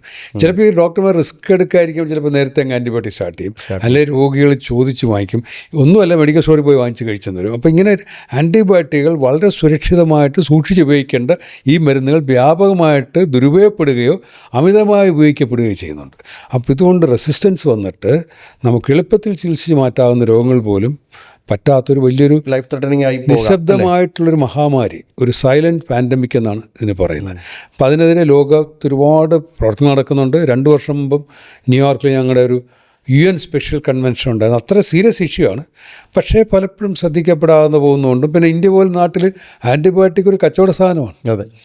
പിന്നെ ഉത്തർപ്രദേശ് പോലത്തെ അല്ലെങ്കിൽ പിന്നോക്ക സംസ്ഥാനങ്ങളിലൊക്കെ ചാക്കുകെട്ടിലാണ് ആൻറ്റിബയോട്ടിക് വാങ്ങിച്ചുകൊണ്ട് നാട്ടുവൈദ്യന്മാർ പോകണത്. അവരിതൊന്നും പഠിച്ചിട്ടില്ല. പരമ്പരാഗതനായിരിക്കും. അവരിങ്ങനെ കുപ്പിയിലിട്ട് മുട്ടായി കൊടുക്കുന്നതൊക്കെ ഇത് കൊടുക്കുകയും. അപ്പോൾ അത് വലിയൊരു പ്രശ്നമാണ്. പുതിയ ആൻറ്റിബയോട്ടിക്കുകളൊന്നും 10-25-30 വർഷമായിട്ട് വന്നിട്ടുമില്ല. അപ്പോൾ ഉള്ള ആൻറ്റിബയോട്ടിക്കുകളെ സംരക്ഷിക്കാൻ കോമ്പിനേഷൻസ് മാത്രമാണ് ഇപ്പോൾ വലിയ മേഖല. അതിലാണ് ഞാനിപ്പോൾ പ്രവർത്തിക്കുന്നത്. പലരും ഇപ്പോൾ രാഷ്ട്രീയമൊക്കെ പറയും ഡോക്ടർ അമേരിക്കൻ ജോലി പോയിട്ട് ഇവിടെ വന്ന ഇലക്ഷൻ എന്നൊക്കെയാണ്. ഞാൻ ജോലി ഇല്ലാത്തൊരു കാലമേ ഇല്ലായിരുന്നു. രാഷ്ട്രീയം എൻ്റെ ഒരു ചെറിയ ഭാഗം മാത്രം. അതെ. ഈ ശരിക്കും ഈ ഓൺ ഹെൽത്ത് കോൺസെപ്റ്റിൽ അത് ഞാൻ എവിടെയോ ഇങ്ങനെ വായിച്ചു. കാരണം ചിക്കന്, കോഴികളെ വളർത്തുന്നിടത്ത് ഭയങ്കരമായിട്ട് ആൻറ്റിബയോട്ടിക് കൊടുക്കുന്നു, അത് നമ്മൾ എഫക്റ്റ് ചെയ്യുന്നു. അപ്പോൾ അതുകൊണ്ട് പ്രകൃതിയും മൃഗങ്ങളും മനുഷ്യരും എല്ലാവരെയും ഒന്നിച്ച് പരിപാലിച്ചാൽ മാത്രമേ എഫക്റ്റീവായിട്ട് ചെയ്യാൻ പറ്റൂ. ആൻറ്റിബയോട്ടിക്കുകൾ മനുഷ്യൻ്റെ ഉപഭോഗത്തിൽ അല്ലെങ്കിൽ മനുഷ്യൻ ഉപയോഗിക്കുന്ന കാര്യത്തിൽ ഒരുപാട് നിയന്ത്രണങ്ങളൊക്കെ ഉണ്ട്. ഡ്രഗ് ഇൻസ്പെക്ടർമാർ അങ്ങനെ പറഞ്ഞ മരുന്നുകൾ നോക്കുന്ന, പരിശോധിക്കുന്ന ക്വാളിറ്റി. പക്ഷേ ഇത് താരതമ്യേന മൃഗങ്ങളുടെ കാര്യത്തിലും മത്സ്യത്തിൻ്റെ കാര്യത്തിലൊക്കെ കുറവാണ്. അപ്പോൾ പല ഫിഷ് ഫാമിലുമൊക്കെ കൊഞ്ച് ഫാമിലുമൊക്കെ ആൻറ്റിബയോട്ടിക് വാങ്ങിച്ചിങ്ങനെ വാരി വിതറുന്നതിനെ പറ്റിയൊക്കെ കേട്ടിട്ടുണ്ട്. അപ്പോൾ ഇത് അവസാനം കടലിൽ വരെ എത്തുന്നുണ്ട്. അപ്പോൾ ആൻറ്റിബയോട്ടിക്കിൻ്റെ അംശം മൃഗങ്ങളിലും മനുഷ്യരിലും ഒക്കെ ഉള്ള അവരുടെ ശരീരത്തിൽ വിസർജ്യങ്ങളിലൂടെയൊക്കെ ഇതെല്ലാം എടുത്ത് അന്തരീക്ഷത്തിൽ വരും. അപ്പോൾ ഇത് നമ്മുടെ പ്രകൃതിയെയും നമ്മുടെ എൻവയോൺമെൻറ്റിനെയൊക്കെ ഒരുപാട് ബാധിക്കും. അതൊരു പ്രശ്നമാണ്. അപ്പോൾ അതിനകത്തൊക്കെ നിയന്ത്രണങ്ങൾ വളരെ കുറവാണ്. പലപ്പോഴും ഡോക്ടർമാർ മനുഷ്യരെ ചികിത്സിക്കുന്നത് ട്രെയിൻഡായ ഡോക്ടർമാർ അല്ലെങ്കിൽ കുറച്ചെങ്കിലും ട്രെയിൻഡായിട്ടുള്ളവരൊക്കെ ആയിരിക്കും. പലപ്പോഴും കർഷകർ വരുമ്പോഴത്തേ അവർ സ്വയം തീരുമാനിക്കുന്ന അളവിൽ കൊടുക്കുന്നതിൻ്റെ പ്രശ്നങ്ങളൊക്കെ ഉണ്ട്. അപ്പോൾ ഈ വൺ ഹെൽത്ത് എന്ന് പറയുന്നത് വളരെ സിമ്പിളാണ്. നമ്മൾ മനുഷ്യൻ്റെ ആരോഗ്യം മാത്രമല്ല ആരോഗ്യ പ്രശ്നമെന്ന് മനസ്സിലാക്കി മനുഷ്യൻ്റെയും മൃഗങ്ങളുടെയും പ്രകൃതിയുടെ ആരോഗ്യം ഇതെല്ലാം കൂടെ ചേർന്നിട്ടാണ് ആരോഗ്യം. അപ്പോൾ അത് മുമ്പെന്ന് പറഞ്ഞാൽ ഡോക്ടർമാർ ഒരു കാര്യം ചെയ്യും, അവർക്ക് വെറ്റിനറി ഡോക്ടർമാർ എന്താണെന്നറിയില്ല. പലപ്പോഴും ഇപ്പോൾ അസുഖങ്ങൾ പലതും സൂണോട്ടിക്കാണ്, മൃഗങ്ങളിൽ നിന്ന് ഒറിജിനേറ്റ് ചെയ്ത് മനുഷ്യനിലേക്ക് വന്നിട്ട് മനുഷ്യൻ രോഗമായി മാറി. ഇപ്പോൾ ഒരുപാട് ശരിക്കും ഉണ്ടാണ് നിപ്പ ഒക്കെ പോകാൽ. അപ്പോൾ അത് നമുക്ക് ഇപ്പോൾ ലെപ്റ്റോസ്പൈറോസ് എന്ന് പറയുന്ന എലിപ്പനി ഇതെല്ലാം ഇപ്പം മൃഗജന്യമാണ്. അപ്പോൾ ഇതെല്ലാവരും ഡോക്ടർമാർ, മെഡിക്കൽ ഡോക്ടർമാർ മനുഷ്യൻ്റെ കാര്യം നോക്കും, വെറ്റിനറി ഡോക്ടർമാർ മൃഗങ്ങളുടെ കാര്യം നോക്കും, കാലാവസ്ഥ അല്ലെങ്കിൽ പ്രകൃതിയുടെ ആൾക്കാർ അവർ നോക്കും. അങ്ങനെയല്ല, ഇതെല്ലാം കൂടെ ചേർന്നിട്ട് മനുഷ്യൻ്റെയും മൃഗങ്ങളുടെയും അപ്പോൾ ഒരു സമഗ്രമായിട്ട് ആരോഗ്യത്തെ കൈകാര്യം ചെയ്യുന്ന ഒരു കൺസെപ്റ്റ്, എളുപ്പത്തിൽ പറഞ്ഞാണ് വൺ ഹെൽത്ത് കൺസെപ്റ്റ്. അപ്പോൾ അത് ഞങ്ങളുടെ ആൻറ്റിബയോട്ടിക് റെസിസ്റ്റൻസിലും പ്രധാനമാണ്. കാരണം മൃഗങ്ങൾക്കും മത്സ്യങ്ങൾക്കും ഒക്കെ ആൻറ്റിബയോട്ടിക് ഉപയോഗിക്കുന്നത്. അത് നമ്മളിലേക്ക് എത്തുകയും ചെയ്യും. ഞാൻ മറ്റൊരു കാര്യം ചോദിച്ചിട്ടുണ്ട്, ഇൻഫെക്ഷ്യസ് ഡിസീസുമായിട്ട് ബന്ധപ്പെട്ട് പ്രവർത്തിച്ചുകൊണ്ട് ഈ ഏകദേശം ഇറാഡിക്കേറ്റ് ചെയ്തെന്ന് പറയാവുന്ന ഒരു രോഗമായിട്ട് നിന്ന് നിപ്പ, അതും റിക്കർ ചെയ്യുന്നു ഈ കോഴിക്കോട് എല്ലാ വർഷവും. അതെന്താണ് അതിൻ്റെ കാരണം? അങ്ങനെ പറയാൻ പറ്റില്ല. ഇറാഡിക്കേറ്റ് ചെയ്തിട്ടില്ല എന്ന് പറഞ്ഞാൽ നമ്മൾ ഈ നിപ്പ കേൾക്കുമ്പോൾ പേടിക്കുന്നത് പോലെ ഭയമുണ്ട്. എന്ന് പറഞ്ഞാൽ ആ രോഗം വന്നു കഴിഞ്ഞാൽ 60-70% പേര് മരിച്ചു. കേരളത്തിൽ 90% പേര് മരിച്ചു. അപ്പോൾ അത് വരുന്നതൊരു നല്ലൊരു ശതമാനം മരിച്ചു പോകും. പക്ഷേ രോഗത്തിൻ്റെ ഏതാണ്ട് അവസാന ഘട്ടത്തിലാണ് ഇത് ഭയങ്കരമായിട്ട് പകരുന്നത്. അതുകൊണ്ടാണ് കൂട്ടിരിപ്പുകാരും നഴ്സിനെയും ഡോക്ടറിനും ഒക്കെ ഈ രോഗം വരുന്നതും മരിച്ചു പോകുന്നത്. പക്ഷേ ഈ രോഗം അപൂർവമാണ്. ഇപ്പോൾ ഇന്ത്യയിൽ തന്നെ ബംഗാളിലും കേരളത്തിലുമൊക്കെ അപൂർവ സ്ഥലങ്ങൾ, പിന്നെ ബംഗ്ലാദേശിലുണ്ട്, മലേഷ്യയിലുണ്ട്. അപ്പോൾ ഇത് വന്നിട്ട് 10,000-കണക്കിന് പേരെ കൊല്ലില്ല. കോവിഡ് ഇതുമായിട്ടുള്ള വ്യത്യാസം എന്ന് പറഞ്ഞു കഴിഞ്ഞാൽ എളുപ്പത്തിൽ പറഞ്ഞുതരാം. കോവിഡ് എളുപ്പത്തിൽ പകരും, ചെറിയൊരു ശതമാനം മാത്രമേ മരിക്കുകയുള്ളൂ. പക്ഷെ ഒരുപാട് പേർക്ക് വരുന്നുണ്ട്. ഇപ്പോൾ ഉദാഹരണം 10 ലക്ഷം പേർക്ക് വന്നാൽ അതിൻ്റെ 1% എന്ന് പറയുന്നത് 10,000. നിപ്പ 50 പേർക്ക് വന്നിട്ട് അതിൻ്റെ 70% മരിച്ചെന്ന് പറഞ്ഞാൽ 35 മരിക്കുന്നുള്ളൂ. അപ്പം അങ്ങനെയാണ് കാണുന്നത്. മനുഷ്യനെ കൊല്ലാനുള്ള കഴിവ് നിപ്പയ്ക്കാണ്, പക്ഷേ കുറച്ച് പേർക്കേ വരുന്നുള്ളൂ. കോവിഡ് കൊല്ലാനുള്ള ശക്തി കുറവാണ്, പക്ഷേ കൂടുതൽ ഇങ്ങനെയാണ് അസുഖത്തെ കാണുന്നത്. പക്ഷേ കേരളത്തിൽ ഇത് ഇവിടെ വീണ്ടും ഇങ്ങനെ വരാൻ അങ്ങനെ സോഴ്സ് വല്ലതും കണ്ടെത്തി ആർക്കും അറിഞ്ഞുകൂടാ, അറിയില്ല, അജ്ഞാതമാണ്. ഗവേഷണങ്ങൾ നടക്കുന്നുണ്ട്. പിന്നെ അതിനകത്ത് പക്ഷേ എന്തുകൊണ്ട് കേരളത്തിൽ വരുന്നു, എന്തുകൊണ്ട് ആവർത്തിക്കപ്പെടുന്നുള്ളതിന് ഉത്തരം കിട്ടിയിട്ടില്ല. പല ഊഹാപോഹങ്ങളുണ്ട്, പല സ്കൂൾസ് ഓഫ് തോട്ടൊക്കെ ഉണ്ട്. ആരും കുറ്റം പറയാനും പറ്റില്ല, കാരണം അത്ര എളുപ്പത്തിൽ കണ്ടുപിടിക്കാവുന്ന റെയർ ഡിസീസാണ്. പക്ഷേ അത് അർഹിക്കുന്ന രീതിയിൽ ഗവേഷണം ചെയ്യപ്പെടുന്നില്ല എന്നാണ് ഒരു ഡോക്ടർ എന്ന നിലയ്ക്ക്, പൊതുജനാരോഗ്യ വ്യക്തി എന്ന നിലയിൽ, പ്രൊഫഷണൽ നിലയ്ക്ക് എനിക്ക് തോന്നിയിട്ടുള്ളത്. അതുപോലെ തന്നെ നമുക്ക് അമീബിക് മസ്തിഷ്ക ജ്വരം തിരുവനന്തപുരത്ത് വന്ന് കുറേ ശരിക്കും അതിൻ്റെ ഒരു സോഴ്സ് കണ്ടെത്തിയില്ലെന്ന് തോന്നുന്നു. കാരണം ആദ്യം പറഞ്ഞു കണ്ടാമിനേറ്റഡ് വാട്ടർ, പൂളിൽ സ്വിമ്മിംഗ് പൂൾ അങ്ങനെയൊക്കെ ആയിരിക്കും യൂസ് ചെയ്യുക എന്നൊക്കെ പറഞ്ഞു. പക്ഷേ അടുത്ത കാലത്തൊന്നും കുളത്തിലോ ആറ്റിലോ ഒന്നും പോകാതെ വീട്ടിൽ കുളിച്ച് ഷവർ ചെയ്ത് അങ്ങനെ വന്നവരുമുണ്ട്. അപ്പോൾ അത് എന്താണ് അതിൻ്റെ? നമുക്ക് ഈ മലിനജലം വഴിയാണ് ഇത് വരുന്നത്.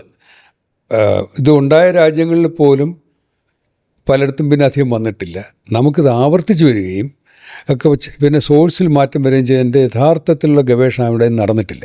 മരണപ്പെട്ടതിൻ്റെ കണക്ക് തന്നെ പുറത്ത് കറക്റ്റായിട്ട് വന്നിട്ടില്ല. നമുക്ക് അവിടെ കൂടുതലും വന്നത് ഇതിനകത്ത് പറ്റിപ്പോകുമെന്ന് പറഞ്ഞു കഴിഞ്ഞാൽ ഇതെല്ലാ ഗവൺമെൻറ്റുകൾക്കും. ഞാനിപ്പോൾ ടാൻസാനിയ, ഇപ്പോൾ അതൊക്കെ വിട്ടുകൊണ്ട് പറയാം. ടാൻസാനിയയിൽ ഞങ്ങൾ $മില്യൺസ് ചിലവാക്കി ഗ്ലോബൽ ഫണ്ടിൻ്റെ ജനുവരിയിലിരിക്കുമ്പോഴത്തേക്ക് അവിടെ ക്ഷയരോഗത്തിൻ്റെ എത്ര ക്ഷയരോഗ ഒരു ഉദ്ദേശം കണക്ക്, അത് ഈ പ്രിവലൻസ് എസ്റ്റിമേഷൻ അതുവഴി ഇൻസിഡൻസ് പറയും. അത് കണക്കാക്കിയപ്പോഴത്തേക്ക് WHO കണക്ക് കൂട്ടി വെച്ചിരുന്ന ഉദ്ദേശം വെച്ച് എസ്റ്റിമേറ്റ് ചെയ്തിരുന്നതിൻ്റെ ഇരട്ടിയാണ്. ഇപ്പോൾ ഒരു നാട്ടിൽ ഒരു വർഷം 50,000 ക്ഷയരോഗിയുണ്ടെങ്കിൽ നമ്മൾ പറയുകയാണെങ്കിൽ 50,000 ഒരു വർഷം നിങ്ങൾക്ക് 1,00,000 ഉണ്ടാകുന്നു എന്ന് പറഞ്ഞാൽ WHO സൈഡ് നമ്മുടെ സൈഡിൽ നിന്ന് നോക്കുമ്പോൾ ഇത് ഭയങ്കര ഒരു മാറ്റമാണ്, വലിയൊരു. ഞാനുൾപ്പെടെ ഞാൻ പോയ മീറ്റിങ്ങിൽ അവിടുത്തെ ടാൻസൽ ആരോഗ്യമന്ത്രി ഇവിടെ പ്രസൻറ്റ് ചെയ്യാൻ പറ്റില്ല എന്ന് പറഞ്ഞു. നിങ്ങൾക്ക് ഇവിടെ ക്ഷയരോഗം ഇരട്ടിയാന്ന് പറഞ്ഞു കഴിഞ്ഞാൽ ഇവിടെ പത്രത്തിൽ വരും, അന്തരീക്ഷ പത്രത്തിൽ വരും, ഞങ്ങളുടെ ടൂറിസത്തെ ബാധിക്കും, ഞങ്ങളുടെ ഇങ്ങനെ പൊളിറ്റിക്സ് എല്ലായിടത്തും അങ്ങനെയാണ്. ഇപ്പം ഞാൻ തിമോറിൽ വർക്ക് ചെയ്യുമ്പോൾ ആരോഗ്യമന്ത്രി ഡോക്ടറാണ്, ഓസ്ട്രേലിയ ട്രെയിൻഡായിട്ട് ഡോക്ടറാണ്. എന്നെ വിളിപ്പിച്ചു, ഞങ്ങൾ നല്ല സുഹൃത്തുക്കളാണ്, നെൽസൺ. എൻ്റെ അടുത്ത് പറഞ്ഞ് HIV അവിടെ HIV നിയന്ത്രണത്തിനുള്ള ഇൻ്റർനാഷണൽ ഗൈഡ് ലൈൻ ഉണ്ടാക്കുന്ന ഞാനാണ്, പ്രധാന ലീഡർഷിപ്പ് എടുത്ത ഞാനാണ്. എൻ്റെ അടുത്ത് പറഞ്ഞാൽ ഡോക്ടറെ തുറക്കുന്നു, ഞാൻ തുറന്നു പറഞ്ഞ് അന്ന് ABC എന്നാണ്, അന്ന് മരുന്നുകളില്ല. HIV വരാതിരിക്കാനായിട്ട് ആബ്സ്റ്റിനൻസ്, ലൈംഗിക ബന്ധം ഒഴിവാക്കുക, നടക്കുന്ന കാര്യമല്ലെങ്കിൽ ഒഴിവാക്കാൻ പറഞ്ഞ പലരും HIV വരുന്നത് ഒഴിവാക്കും. B എന്ന് പറഞ്ഞാൽ ബി ഫെയ്ത്ത്ഫുൾ, നിങ്ങളുടെ പങ്കാളിയോട്, ഭർത്താവായിരിക്കും ഭാര്യയായിരിക്കും, ചിലപ്പോൾ അല്ലാത്ത വിവാഹത്തിന് പുറത്തുള്ള പങ്കാളി, അവരോട് ഫെയ്ത്ത്ഫുൾ ആയിരിക്കുക. C എന്ന് പറഞ്ഞാൽ കോണ്ടം. Aയും Bയും വർക്ക് ചെയ്താൽ നമുക്കറിയാം. ആബ്സ്റ്റിനൻസ് മനുഷ്യന് സെക്സ് എന്ന് പറയുന്നൊരു എന്താണ് നമ്മുടെ ഒരു പ്രതിഭാസമാണ്. മലമൂത്ര വിസർജനം പോലെ മനുഷ്യന് ആവശ്യമുള്ളതുമാണ്. അപ്പോൾ ചിലപ്പോൾ A നടന്നു വരും, ആബ്സെൻസ് ചിലപ്പോൾ നടക്കില്ല, അപ്പോൾ ലൈംഗികബന്ധം ഉണ്ടാകും. B എന്ന് പറയുന്നത് ബി ഫെയ്ത്ത്ഫുൾ എന്നൊക്കെ പറഞ്ഞാൽ നമുക്കറിയാം അത് ആപേക്ഷികമാണ്. C എന്ന് പറഞ്ഞാൽ കോണ്ടമാണ്. കോണ്ടം ഇട്ട് കഴിഞ്ഞാൽ, കോണ്ടം ഇല്ലാതിരുന്നു കഴിഞ്ഞാൽ ഒരാൾക്ക് HIV ഉണ്ടെങ്കിൽ മറ്റാൾക്ക് HIV ഇല്ലാത്ത ലൈംഗിക പങ്കാളികൾക്ക് 100 ബന്ധത്തിൽ HIV കിട്ടാവുന്നതാണ്. അതും കിട്ടാൻ പാടില്ല. പക്ഷേ 100 കോണ്ടം ഇട്ട് കഴിഞ്ഞാൽ 10,000 കുറയും. അപ്പോൾ അതും കോണ്ടം ഇട്ടാലും HIV വരുമെന്ന് ചോദിച്ചു കഴിഞ്ഞാൽ ഇപ്പോൾ കോണ്ടം ബ്രേക്ക് ചെയ്തിട്ടുണ്ടാകും, അല്ലെങ്കിൽ കോണ്ടം നേരെ ഉപയോഗിച്ചിട്ടുണ്ടാവില്ല. അപ്പോൾ കോണ്ടം ഇട്ട് കഴിഞ്ഞാൽ HIV നിരോധിക്കാം. അതാണ്. അപ്പോൾ എൻ്റെ അടുത്ത് തിമോൽ ആരോഗ്യമന്ത്രി പറഞ്ഞു ഈ C ഇതിൽ നിന്ന് എടുത്ത് കളയണമെന്ന്, നാഷണൽ ഗൈഡ് ലൈൻ. ഞാൻ പറഞ്ഞു ഡോക്ടർ മിനിസ്റ്റർ, ഇത് കോണ്ടമാണ് നമുക്ക് ഏക വഴി. അവിടെ യുദ്ധം വന്നിട്ട് 20% ചെറുപ്പക്കാർ മരിച്ചൊരു രാജ്യമാണ്. ആ രാജ്യത്തിന് സഹിക്കാൻ കൂടുതൽ കുട്ടികൾ സൃഷ്ടിക്കണമെന്നാണ്. മറ്റൊരു കാര്യത്തിലേക്ക് വന്നാൽ, ഇപ്പോൾ ശരിക്കും ആർട്ടിഫിഷ്യൽ ഇൻ്റലിജൻസ് എല്ലാ രംഗത്തും നിൽക്കുന്നതിൻ്റെ ഭാഗമായിട്ട് ഫ്യൂച്ചർ ഡോക്ടേഴ്സ്, അപ്പോൾ ഇപ്പോൾ പറയുമ്പോൾ നമ്മൾ അടുത്ത കാലത്ത് ഇലോൺ മസ്ക് പറഞ്ഞിരുന്നു ഏജിങ് എന്ന് പറയുന്നത് ഒരു കോഡിങ് എററാണ്. അപ്പോൾ നമ്മൾ പ്രായമാകാനുള്ള കാരണം ആ ഒരു DNA കണ്ടെത്തി അത് ആ കോഡ് മാറ്റിയാൽ വയസ്സ് കുറയ്ക്കാൻ പറ്റും, അല്ലെങ്കിൽ ഏജ് ചെയ്യാതെ ആക്കും എന്ന് പുള്ളി ഇങ്ങനെയുള്ള കുറേ കാര്യങ്ങൾ പറയുമല്ലോ. പക്ഷേ അത് കുറച്ച് അതിശയോക്തി ആയിരിക്കാം, അല്ലെങ്കിൽ ചിലപ്പോൾ ഫ്യൂച്ചർ വരുമെന്ന് അറിഞ്ഞൂടാ. പക്ഷേ ക്യാൻസർ ട്രീറ്റ്മെൻറ്റിലൊക്കെ ആർട്ടിഫിഷ്യൽ ഇൻ്റലിജൻസ് വളരെ മുന്നോട്ട് പോയിട്ടുണ്ട്. അതുപോലെ തന്നെ കോവിഡിൻ്റെ സമയത്ത് എനിക്ക് തോന്നുന്നു സാധാരണ ഒരു വാക്സിൻ ഡെവലപ്പ് ചെയ്യണമെങ്കിൽ ഇയേഴ്സ് എടുക്കുന്നിടത്ത് വളരെ ഫാസ്റ്റായിട്ട് ചെയ്യാൻ പറ്റിയത് തന്നെ ഗൂഗിളിൻ്റെ AI ആൽഫാഫോൾഡ് എന്ന AI ടൂളാണ് ശരിക്കും അതിൻ്റെ പ്രോട്ടീൻ സ്പൈക്ക് കണ്ടുപിടിച്ചത്, അതിൻ്റെ 3D മോഡൽ ഉണ്ടാക്കിയത്. അതുകൊണ്ട് എളുപ്പം ചെയ്യാൻ പറ്റി. അപ്പോൾ ശരിക്കും നമ്മുടെ ഈ AIയും ഡോക്ടറും കൂടെ ചേർന്ന് പോകേണ്ട രീതിയിലാണല്ലോ പോകുന്നത്. അല്ലാതെ AI മൊത്തം ടേക്ക് ഓവർ ചെയ്യും, ഡോക്ടേഴ്സിൻ്റെ ആവശ്യം വരില്ല, ഒരു 10 years ആകുമ്പോഴത്തേക്കൊന്നും ഇലോൺ മസ്ക് പറഞ്ഞിട്ടുണ്ട്. എങ്കിലും അങ്ങനെയല്ല, രണ്ടും കൂടെ ചേർന്ന് പോകേണ്ട രീതിയിൽ ഓൾറെഡി തന്നെ ആയിട്ടുണ്ട്. അപ്പോൾ ശരിക്കും നമ്മുടെ കരിക്കുലത്തിലൊക്കെ ഇതിന് ഉള്ള എന്തെങ്കിലും ചെയ്യണ്ടേ? ശരിക്കും ഈ അത് കൂടുതലും തിയറി മാത്രം നോക്കി പോയാൽ. അപ്പോൾ പലരും പറയാറുണ്ട് ഇപ്പോൾ ഡോക്ടറിന് ഈ കോഡിങ്ങും കൂടെ പഠിക്കണം എന്ന് പറയുന്നൊരു ഇത് ഉണ്ട്, ഡേറ്റ അനാലിസിസ് പഠിക്കണം എന്ന് പറയുന്നുണ്ട്. അപ്പോൾ ഈ കരിക്കുലത്തിലൊക്കെ ഇങ്ങനെയുള്ളതൊക്കെ ചേഞ്ച് ആവശ്യമല്ലേ? മെഡിക്കൽ കരിക്കുലം മാത്രം, എല്ലാ കരിക്കുലത്തിലും വേണം. വലിയൊരു കമ്പനി നടത്തുന്ന IT ഉടമസ്ഥനുണ്ട്, സുഹൃത്ത്. അദ്ദേഹത്തെ വിളിച്ചപ്പോൾ അദ്ദേഹം പറഞ്ഞ IT പഠിച്ച എഞ്ചിനീയേഴ്സിനെ എടുത്തിട്ട് ശരാശരി 1.5 വർഷം കഴിഞ്ഞിട്ടാണ് അവരെ കൊണ്ട് IT ജോലി ചെയ്യിക്കുക. ട്രെയിനിങ് വേണോ? അതെ, ട്രെയിനിങ് വേണം. എഞ്ചിനീയറിംഗ് കഴിഞ്ഞവന് IT എഞ്ചിനീയറിംഗ് കഴിഞ്ഞാലും 1.5 വർഷം പഠിപ്പിച്ചിട്ട് അവന് ജോലി ചെയ്യാൻ പറ്റുന്നുള്ളൂ. അതുങ്ങൾക്ക് മെഡിക്കൽ സൈഡ് കുറച്ച് വ്യത്യാസമാണ്. എന്ന് പറഞ്ഞാൽ ചികിത്സ MBBS എടുത്തിട്ട് ഞാൻ അങ്ങനെ ചികിത്സിക്കണമെന്ന് ആരും ചോദിക്കാൻ പറ്റില്ല. ഇല്ല, ചില പരിശീലനങ്ങളൊക്കെ എക്സ്ട്രാ വേണ്ടി വരുമെങ്കിലും. ഇതിനകത്ത് പിന്നെ ആയുർദൈർഘ്യം ഓൾറെഡി കൂടിയിട്ടുണ്ട് നമ്മൾ. അതെ. അപ്പോൾ പല കാരണങ്ങളുമുണ്ട്. മരുന്നുകൾ, ആൻറ്റിബയോട്ടിക്കുകൾ, മരുന്നുകൾ, ചികിത്സകൾ, മറ്റു പ്രാഥമിക ചികിത്സകളെ കൊണ്ട് നേരത്തെ കണ്ടെത്തി നമ്മൾ സ്വാതന്ത്ര്യം കിട്ടിയപ്പോൾ 32 വയസ്സുള്ള ഇന്ത്യയുടെ ശരാശരി 70ആയി. കേരളത്തിലേക്ക് അത് 75ആണ്. അപ്പോൾ അതുണ്ട്. ഇപ്പം എലോൺ മസ്ക് പറയുന്നതിനകത്ത് ശരികളും തെറ്റുകളും കാണാമെങ്കിൽ പോലും ആയുസ് നമുക്ക് കൂട്ടാനുള്ള സംവിധാനങ്ങൾ ഉള്ള നിലവിലുള്ള ഇതിൽ തന്നെ വരുന്നുണ്ട്. പക്ഷേ രോഗങ്ങൾ നേരത്തെ കണ്ടുപിടിക്കാനുള്ള സംവിധാനങ്ങൾ AI ഉപയോഗിച്ചും പ്രഡിക്ഷൻസൊക്കെ നടത്തിയിട്ടും അങ്ങനെ സാധ്യമാണ്. ഇപ്പം തന്നെ നമ്മൾ എളുപ്പമുള്ള പ്രഡിക്ഷൻ പോലും നമ്മൾ ശ്രദ്ധിക്കാറില്ല. അച്ഛനും അമ്മയ്ക്കും ഡയബറ്റീസ് ഉള്ളവർ മക്കൾക്ക് ഡയബറ്റീസ് വരാൻ കൂടുതൽ സാധ്യതയെന്ന് പറഞ്ഞാൽ അതിന് AI പറഞ്ഞില്ലെങ്കിൽ പോലും നമ്മൾ ഈ പറഞ്ഞ പോലെ 3 നേരം പായസം നമ്മൾ കഴിക്കും. അപ്പോൾ ഈ പ്രശ്നങ്ങളൊക്കെ ഉണ്ട്. അപ്പോൾ ഞാൻ പറയാം, അപ്പോൾ AIയുടെ ഇൻ്റർവെൻഷൻ കൊണ്ട് പ്രഡിക്ഷൻസും ഇത്തരം കാര്യങ്ങൾ കൂടുതൽ സാധ്യമാകാൻ പറ്റും. ചികിത്സയിലും എളുപ്പമാവും. ഇതൊക്കെ റോബോട്ടിക് സർജറികളൊക്കെ ഇപ്പോൾ തന്നെ ഉണ്ട്. പിന്നെ പരിശോധന, ഇപ്പം നമ്മൾ ഞാൻ പ്രൊഫസറാണ്. അപ്പോൾ ഞാൻ ഇൻവൈറ്റഡ് ആയിട്ട് ഒരാളെ വിളിച്ച് അവിടെ ഇതേ വിഷയമായിരുന്നത്. മുമ്പ് അസുഖം ഉണ്ടോ എന്ന് പരിശോധിക്കാൻ എക്സ്റേ എടുക്കുമായിരുന്നു. അതെ, എക്സ്റേ എടുക്കുമ്പോഴത്തേക്ക് എക്സ്റേ മാത്രമല്ല, എക്സ്റേ ആണ് പ്രധാനം. അപ്പോൾ എക്സ്റേ ഓവർ ഡയഗ്നോസിസിനും കാരണമാവും. എന്ത് അടയാളം കണ്ടാലും ചികിത്സിക്കാൻ ടെൻഡൻസി വരും. അപ്പോൾ ഇടയ്ക്ക് വെച്ച് എക്സ്റേ നിരുത്സാഹപ്പെടുത്തിയിട്ടുണ്ട്. പക്ഷെ ഇപ്പോൾ എളുപ്പമാണ്. കാരണം ഒരുപാട് വില കൂടിയ പരിശോധനയ്ക്ക് മുമ്പ് എക്സ്റേ ഒന്ന് ചെറിയ പരിശോധന ഉപയോഗിക്കുകയും ചെയ്യാം. പക്ഷെ പണ്ട് എക്സ്റേ എടുക്കുമ്പോൾ എന്ന് പറഞ്ഞു കഴിഞ്ഞാൽ ലക്ഷക്കണക്കിന് എക്സ്റേ ഈ രാജ്യത്ത് എടുക്കപ്പെടുന്നുണ്ട്. ഇത്രയും പരിശോധിക്കാൻ ഡോക്ടർമാരില്ല. അപ്പോൾ എക്സ്റേ എടുത്താൽ ചിലപ്പോൾ 2-3 ആഴ്ച കഴിഞ്ഞിട്ട് റിസൾട്ട്. ഇപ്പോൾ മെഷീൻ ലേണിംഗ് വഴി ലക്ഷക്കണക്കിന് എക്സ്റേ മെഷീനെ പഠിപ്പിച്ചിട്ട് നമുക്ക് 10,000-കണക്കിന് എക്സ്റേ റിസൾട്ട് മിനിറ്റുകൾ കൊണ്ട് കിട്ടുകയും അതിനകത്ത് സംശയമുള്ള എക്സ്റേ മാത്രം ഡോക്ടർ പിന്നെ നോക്കി കൺഫേം ചെയ്ത് രോഗിയെ ചികിത്സിച്ചാൽ മതി. അപ്പോൾ ആ ലെവലിലൊക്കെ ഡയഗ്നോസിസിലും ചികിത്സയിലും ഒക്കെ ഒരുപാട് മാറ്റം വന്നിട്ടുണ്ട്. ഇനി കരിക്കുലത്തിലേക്ക് വരുമ്പോൾ മെഡിക്കൽ കരിക്കുലം, ഞാൻ പ്രൊഫസറാണ്, പബ്ലിക് പഠിപ്പിക്കുന്ന ആളാണ്. ഞാൻ ഒരു ടെക്സ്റ്റ് ബുക്കും പ്രിസ്ക്രൈബ് ചെയ്യാറില്ല. ഞങ്ങൾ പലരും എൻ്റെ അടുത്ത് വരുമ്പോൾ ആദ്യത്തെ ദിവസം 2 വർഷത്തെ കോഴ്സാണ്, ഡോക്ടർമാരെയാണ് പഠിപ്പിക്കുന്നത്. ഡോക്ടർമാരും ആരോഗ്യ രംഗത്ത് മറ്റ് മേഖലകളിലുള്ളവരും. അപ്പോൾ അവർ ചോദിക്കും ഡോക്ടർ ഏത് ടെക്സ്റ്റ് ബുക്കാണ്? ഞാൻ പറഞ്ഞു ഞാൻ ഒന്നും ഫോളോ ചെയ്യാറില്ല. കാരണം എല്ലാ ടെക്സ്റ്റ് ബുക്കും പഴയതാണ്. ഇന്ന് പ്രിൻ്റ് ചെയ്ത ടെക്സ്റ്റ് ബുക്കിൽ നാളത്തെ കാര്യമില്ല. അതെ. അപ്പോൾ ഈ ടെക്സ്റ്റ് ബുക്ക് ആണ് പഴയ തലമുറ മിക്ക അധ്യാപകർക്ക് ഇത് ഫോളോ ചെയ്തവരുമാണ്. ഇപ്പോൾ ഞാൻ WHO കിട്ടുന്ന 27 വർഷം മുമ്പാണ്. അതിന് 2 വർഷമാണ് മാസ്റ്റർ പബ്ലിക് ഹെൽത്ത്. 29 വർഷം മുമ്പ് കമ്പ്യൂട്ടർ, 10-30 വർഷം മുമ്പ് കമ്പ്യൂട്ടർ ഉപയോഗിക്കാൻ തുടങ്ങിയ ആളാണ്. എൻ്റെ തലമുറ ഒന്നും ആയിട്ടില്ല. പിന്നെ ലാപ്ടോപ്പ് ഉപയോഗിക്കുന്നതൊക്കെ എന്തോ ഡോക്ടർമാരെ പണിയെല്ലാം ധരിച്ചിരുന്ന കാലമുണ്ട്. അപ്പോൾ ആ തലമുറയ്ക്ക് അത് നഷ്ടപ്പെട്ടിട്ടുണ്ട്. എല്ലാവരും ഒന്നല്ല, കുറച്ച് പേരുണ്ടായിരുന്നു. 30 വർഷം മുമ്പ് കമ്പ്യൂട്ടർ ഉപയോഗിക്കുന്നത് കുറവാണ്. അതിൽ ഡോക്ടർ, പണിയില്ലാത്ത ഡോക്ടറായിരിക്കും ഈ സാധനം ഉപയോഗിക്കുന്നുണ്ട്. ഇപ്പോൾ ഒരു മെഡിക്കൽ വിദ്യാർത്ഥിക്ക് ലാപ്ടോപ്പ് ഇല്ലാത്ത മെഡിക്കൽ വിദ്യാർത്ഥി പിന്നിലായിപ്പോൾ, അല്ലെങ്കിൽ നെറ്റ് കണക്ഷൻ ഇല്ലാത്ത. ആ രീതിയിൽ നമ്മൾ പുരോഗമിക്കുമ്പോൾ പോലും ഇവരെ പഠിപ്പിക്കുന്ന എപ്പോഴും അധ്യാപകർ 10-15 വർഷമെങ്കിലും പഴക്കമുള്ളതായിരിക്കും. അപ്പോൾ അവരെത്തിപ്പെടാത്ത ഒരുപാട് അധ്യാപകർ അഡ്വാൻസാണ്. നമ്മളെക്കാൾ പ്രായമുള്ള അധ്യാപകർ, വളരെ പ്രായമുള്ള അധ്യാപകർ നമ്മളെക്കാൾ അപ്ഡേറ്റഡ് ആയിട്ട് വരും. പക്ഷേ ജനറലായിട്ട് ഈ സിലബസിൽ കുടുങ്ങിപ്പോകുന്നുണ്ട്. അതെ. മെഡിക്കൽ രംഗത്ത് പ്രത്യേകിച്ച്. ഇത് മാത്രമല്ല, ഇപ്പോൾ കമ്മ്യൂണിക്കേഷൻ നേരെ പഠിക്കാത്തതുകൊണ്ടാണ് പലപ്പോഴും സംഘർഷങ്ങളുണ്ട്. അതുകൊണ്ട് മാത്രമല്ല, പക്ഷേ അത്തരം വിഷയങ്ങളിൽ പ്രശ്നമുണ്ട്. അതുപോലെ തന്നെ പ്രശ്നമുള്ളതാണ് AI മേഖലയിലും. അതിന് വേണ്ടതെന്ന് പറഞ്ഞാൽ നമ്മുടെ സിലബസിനകത്തുള്ള ഇതിൽ ഒതുങ്ങാതെ ഒരുപാട് കാര്യങ്ങൾ പുറത്ത് പഠിക്കാം. ഞാൻ പഠിപ്പിക്കുമ്പോൾ പല ഡോക്ടർമാരെ അറിയാം. ചിലർ നമ്മളെക്കാൾ ഞാനിരിക്കുമ്പോൾ ഒരു IT വിദഗ്ധൻ എൻ്റെ ഒരു സ്റ്റുഡൻ്റായ ഡോക്ടറോട് പറഞ്ഞു, you are in the wrong field. കാരണം അയാൾക്ക് ഈ മറ്റേ പ്രോഗ്രാം ചെയ്യാനും മറ്റേ സോഫ്റ്റ്വെയർ പരിപാടികളൊക്കെ അറിയാം, ഡോക്ടറാണ്. അത്രയും ഇല്ലെങ്കിൽ പോലും ഡോക്ടർമാർക്ക് സിലബസിൽ വരണം ഇതൊക്കെ. അതെ. സിലബസ് വരിക ഒരു പ്രാക്ടീസ് സിലബസിലുള്ളതുകൊണ്ട് പഠിക്കില്ല. പക്ഷേ ഇത് അപ്പോൾ അങ്ങനത്തെ ഒരു മാറ്റം വന്നില്ലെങ്കിൽ നമ്മുടെ ഡോക്ടർമാരെ പിന്നിലായി ആ ഒരു പ്രശ്നം വരും. ശരിക്കും എനിക്ക് തോന്നുന്നു വിദേശ രാജ്യങ്ങളിലൊക്കെ ഇപ്പോൾ ഓൾറെഡി സ്റ്റാർട്ട് ചെയ്തിട്ടുണ്ട്.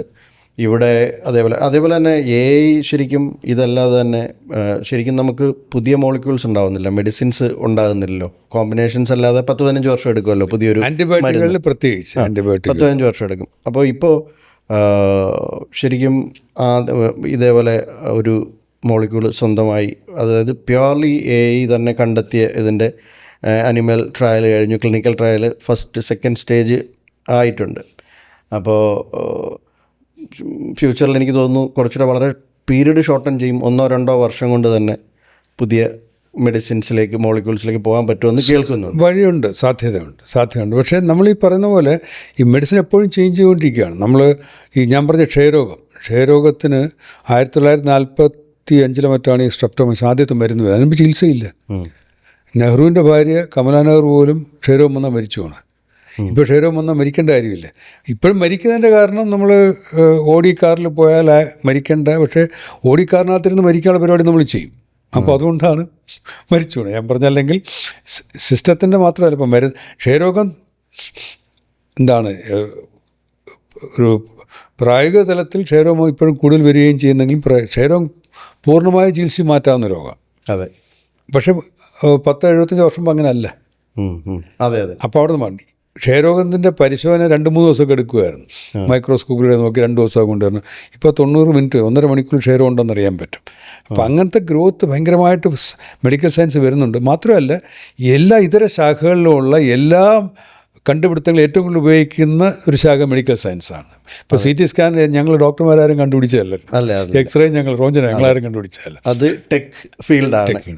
അത് ഏറ്റവും കൂടുതൽ ഉപയോഗിക്കുന്നത് മെഡിക്കൽ സയൻസിലാണ്. അപ്പോൾ അതിൻ്റെ ഉപയോഗം ഉണ്ടായിക്കൊണ്ടേയിരിക്കും. മെഡ്ടെക് കോഴ്സുകൾ IIT-യിലൊക്കെ അങ്ങനെയാണ് വേണ്ടത്. ഡോക്ടറാകുന്നവൻ അത്യാവശ്യം എഞ്ചിനീയറിംഗ് താല്പര്യമുള്ളവനെങ്കിൽ അത് പഠിച്ചിരിക്കണം.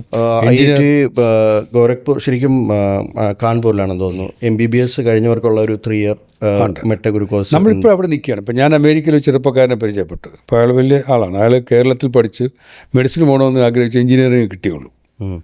എഞ്ചിനീയറിൻ്റെ മാസ്റ്റേഴ്സിന് അയാൾ അമേരിക്ക ഒന്ന് മാസ്റ്റേഴ്സും ചെയ്തു. അവിടെ ടെക്നോളജിയിൽ PhD ചെയ്തു.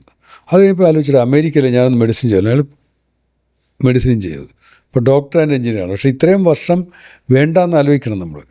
ഒരു 6 വർഷം കൊണ്ട് ഇവനൊരു ഡോക്ടറും എഞ്ചിനീയറും കൂടി ചേർന്നൊരു സാധനമാക്കി മാറ്റാമെങ്കിൽ അങ്ങനത്തെ ഇപ്പോൾ വരുന്നുണ്ട് അങ്ങനത്തെ കോഴ്സുകളുണ്ട്. പക്ഷേ ഇവിടെ വ്യാപകമായിട്ടില്ല. കാരണം നമ്മൾ മൈൻഡ് സെറ്റിൻ്റെ പ്രശ്നമൊക്കെ ഉണ്ട്. നമ്മൾ അതിനിപ്പോൾ ഫ്യൂച്ചറിൽ അത് വളരെ പ്രധാനമായിട്ട് വേണ്ടി. കാരണം ഇപ്പോൾ ഹാർട്ട് ഓപ്പറേഷൻ ചെയ്യുന്ന ഡോക്ടർക്ക് ഈ ഇതിൻ്റെ സാങ്കേതിക സൈഡ് ഒന്നും പറയണം. ഒരു സ്വിച്ച് ഓഫ് എന്ത് ചെയ്യണമെന്ന് പറഞ്ഞാൽ ഞാൻ അത്ര നിസ്സാരവൽക്കരിച്ച് പറയില്ല. അത് ടെക്നീഷ്യൻ വേണം. പക്ഷെ ഇതെല്ലാം കൂടെ ചേർന്നുള്ള കൈകാര്യം. ഹാർട്ട് ഓപ്പറേഷൻ ചെയ്യുന്നവൻ സോഫ്റ്റ്വെയറിന് ഉണ്ടാക്കണമെന്ന അർത്ഥത്തിലല്ല. പക്ഷേ ഇതിൻ്റെ ഒരുപാട് ഇൻറ്റഗ്രേഷൻ, ഒരുപാട് ഓവർലാപ്പും ഉള്ള രീതിയിലേക്ക് കാര്യങ്ങൾ ബേസിക് നോളജ് എങ്കിലും ഉണ്ടെങ്കിൽ കുറച്ചുകൂടെ എളുപ്പമായിരിക്കും. പെട്ടെന്നൊരു സിസ്റ്റം ഫെയിലർ ഉണ്ടായാൽ പെട്ടെന്നൊരു ടെക്നീഷ്യൻ അവിടെ വരാൻ പറ്റാത്തൊരു സംഭവം. നമ്മളൊരുപാട് കമ്പാർട്ട്മെൻറ്റിനകത്ത് നിർത്തിയിട്ടാണ് ഇവിടെ എല്ലാം പഠിപ്പിക്കുന്നത്. അതിൻ്റെ മാറി വരും, പക്ഷേ സമയമെടുക്കും.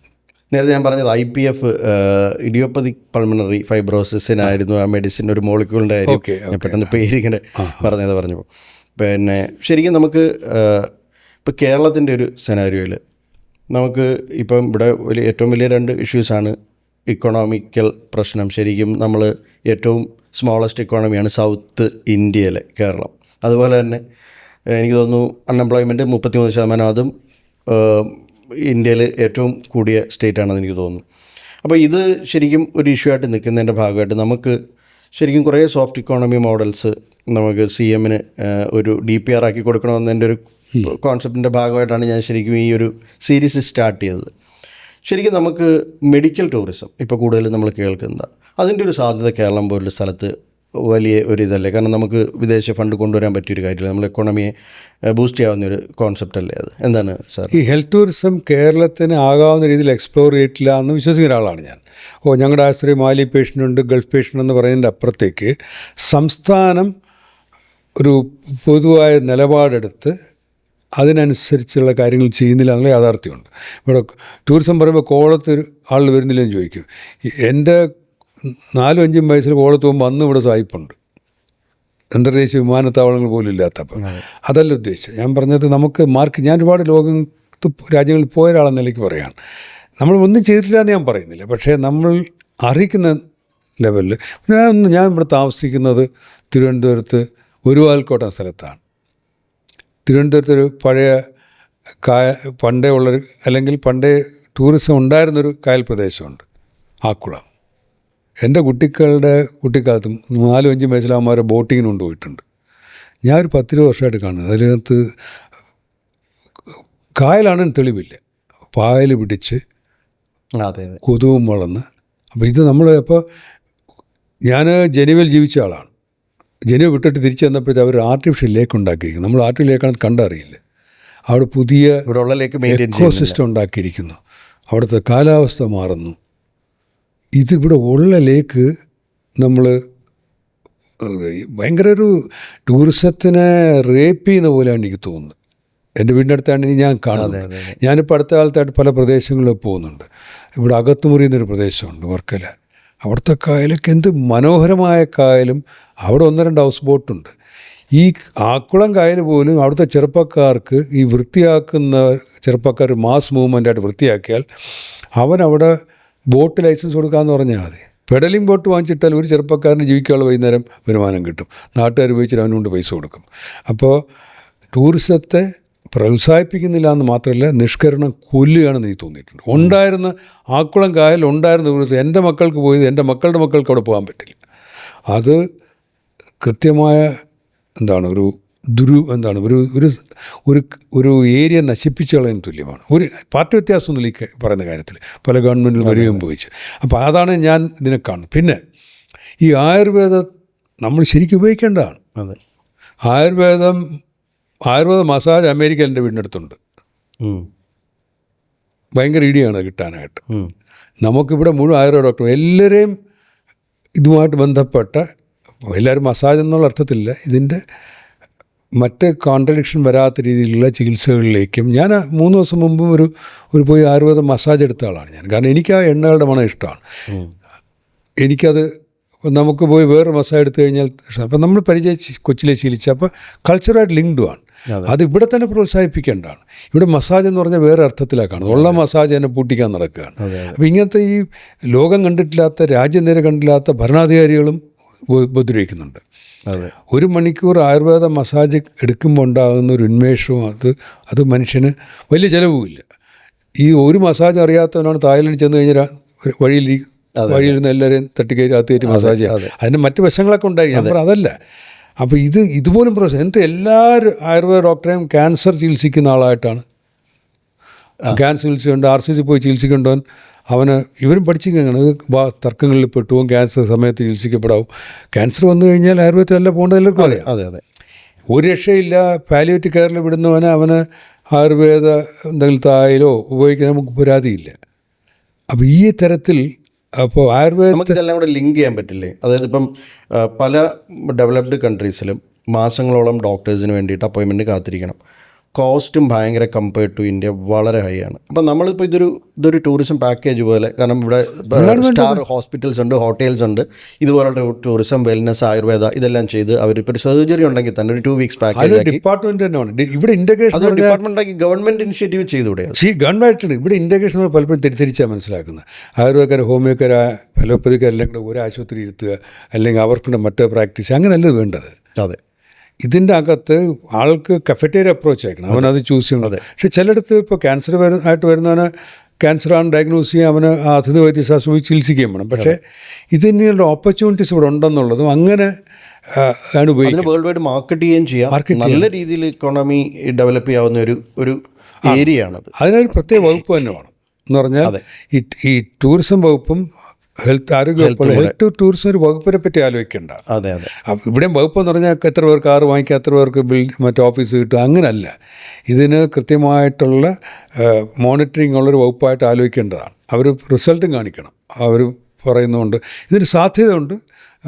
ഞാൻ ഇപ്പോഴും പല രാജ്യങ്ങളിൽ പോകുന്ന ആളെന്ന നിലയ്ക്ക് പറയുകയാണ്. പ്രത്യേകിച്ച് കേരളത്തിന് പലയിടത്തും ഇല്ലാത്ത ഒരുപാട് സാധനങ്ങൾ ഇവിടെ ഉണ്ട്. വിദ്യാഭ്യാസം, സാക്ഷരത, ഇത് നമ്മൾ ഉപയോഗിച്ചില്ലെങ്കിൽ ഇത് ഉപയോഗിക്കാത്തതിൻ്റെ പ്രോബ്ലം അല്ല. ഇപ്പം എനിക്ക് തോന്നുന്നു ലോകത്തെ ഏറ്റവും വലിയ ബ്രെയിൻ എക്സ്പോർട്ടർ കേരളമായിരിക്കും. ഇത്രയും പേരെ നല്ല ബ്രെയിൻ ഉണ്ടാക്കുന്നു, ലോകത്തേക്ക് പോകുന്നു, ഇപ്പോൾ പഠിക്കാനും പോകുന്നു. അപ്പോൾ വീണ്ടും നമ്മുടെ ഇക്കോണമിയിൽ നിന്ന് പൈസ പുറത്തേക്ക് പോവുകയാണ് ചെയ്യുന്നത്. ശരിക്കും ഇത് നന്നായിട്ട് യൂസ് ചെയ്യാനായിട്ട് ഞാനിങ്ങനെ ഒരു കോൺസെപ്റ്റ് ആലോചിച്ചിരുന്നു. ഒരു ചീഫ് മിനിസ്റ്റർ ഓഫീസിലൊരു ബ്രെയിൻ സ്റ്റോമിങ് റൂം ഉണ്ടാക്കുക.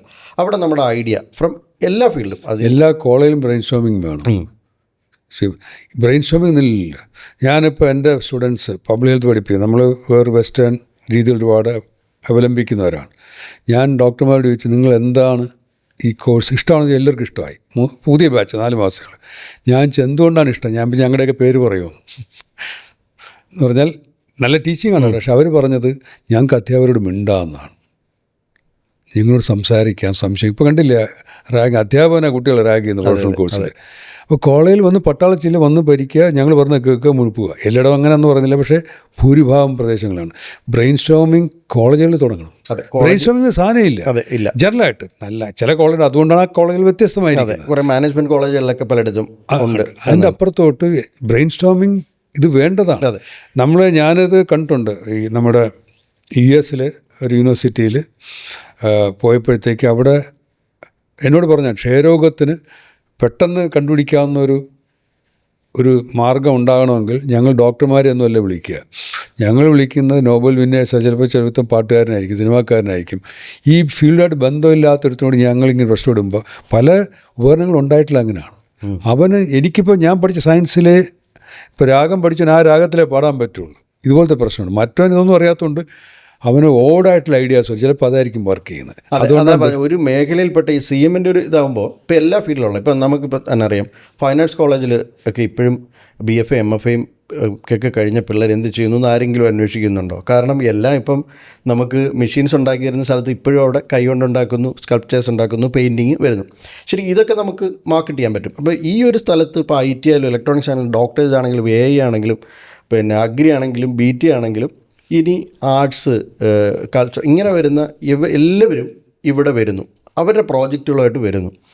അവരെ മെൻറ്റർ ചെയ്യാൻ അതാത് മേഖലയിൽ വേൾഡിലുള്ള മലയാളി ഡയസ്പോര ഉപയോഗിക്കുന്നു. അവർ എന്തായാലും ഒരു CMൻ്റെ ഇനിഷ്യേറ്റീവ് ഉണ്ടെങ്കിൽ വോളണ്ടറി ആയിട്ട്, അപ്പോൾ നമുക്കിവിടുന്ന് പോയ ബ്രെയിനിനെ പൈസ ചിലവില്ലാതെ ഉപയോഗിക്കുകയും ചെയ്യാം.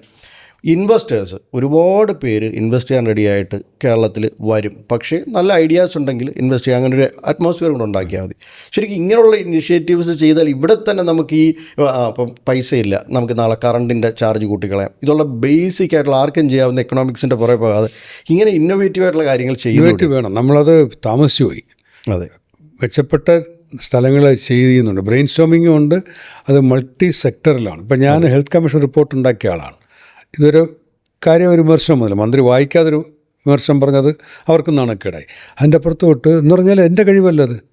300 പേരിനകത്ത് ഇൻവോൾവാണ്. അവസാന തോളത്തിന് 100 പേരുണ്ടാവും. ജോൺസ് ഹോപ്കിൻസിൽ തൊട്ട് ഇവിടെ സാധാരണ ഇവിടുത്തെ നമ്മുടെ പ്രദേശങ്ങളിൽ ആശാ വർക്കർ വരെ അതിനകത്ത് ഇൻവോൾവാണ്. ആശാ വർക്കർമാർ സംഘടനാ നേതാവ് എൻ്റെ ഹെൽത്ത് കമ്മീഷൻ റിപ്പോർട്ടിൽ പല റൗണ്ട് ചർച്ചയിൽ അവർ പറയുന്നത് കൂടെ അതിനകത്ത് എടുത്തിട്ടുണ്ട്. ഞാൻ ഡോക്ടറല്ല, എനിക്ക് കുറേ ഡിഗ്രി ഉണ്ട്, PhD ഉണ്ട്, ഞാൻ റിപ്പോർട്ട് ഉണ്ടാക്കിയിരുന്നെങ്കിൽ എടുത്ത് ചവിട്ടുപ്പിടേണ്ടി വന്നതിന്. അപ്പോൾ ഇതാണ് പ്രശ്നം. നമുക്ക് ഇൻ്റർസെക്ടറൽ കോർഡിനേഷൻ മറ്റുള്ളവരുമായിട്ട് സംസാരിക്കുക എന്നുള്ളത്, ഞാനത് ഒരു കാര്യം വളരെ തുറന്നു പറയാൻ ആഗ്രഹിക്കുന്നു. ഞാൻ പൊളിറ്റീഷ്യൻസുമായിട്ടും ചർച്ച ചെയ്തിരുന്നു.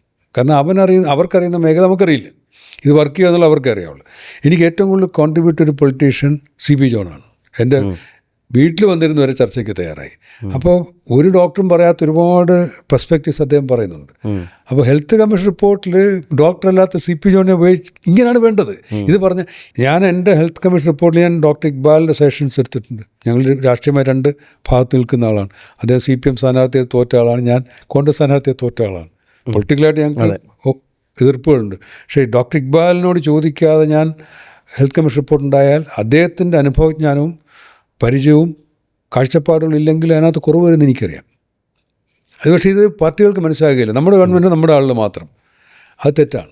ഞാൻ പറയുന്നത് ഈ നമ്മുടെ മെഡിക്കൽ കോളേജുമായിട്ട് ബന്ധപ്പെട്ടൊക്കെ കുറേ ഇഷ്യൂസ് വരുമ്പോൾ നമ്മളെപ്പോഴും സിസ്റ്റം ഫെയിലുവർ എന്ന് പറയും. ഇപ്പം എനിക്ക് തോന്നുന്നത് ഒരു ഡിപ്പാർട്ട്മെൻറ്റ് മാത്രമല്ല, ടോട്ടൽ സിസ്റ്റം അപ്ഗ്രേഡ് ചെയ്യണം. ഇപ്പോൾ ടോട്ടൽ സിസ്റ്റം റീബൂട്ട് ചെയ്യണമെങ്കിൽ എനിക്ക് തോന്നുന്നു ഇത് ഇങ്ങനെ ഒരു ടൈം ഉപയോഗിക്കാമെന്ന് അറിഞ്ഞിട്ടെങ്കിലും പറയാണ്, പൊളിറ്റീഷ്യൻസിൻ്റെ ബ്രെയിൻ ഒന്ന് റീബൂട്ട് ചെയ്യേണ്ടി വരുമെന്ന് തോന്നുന്നു.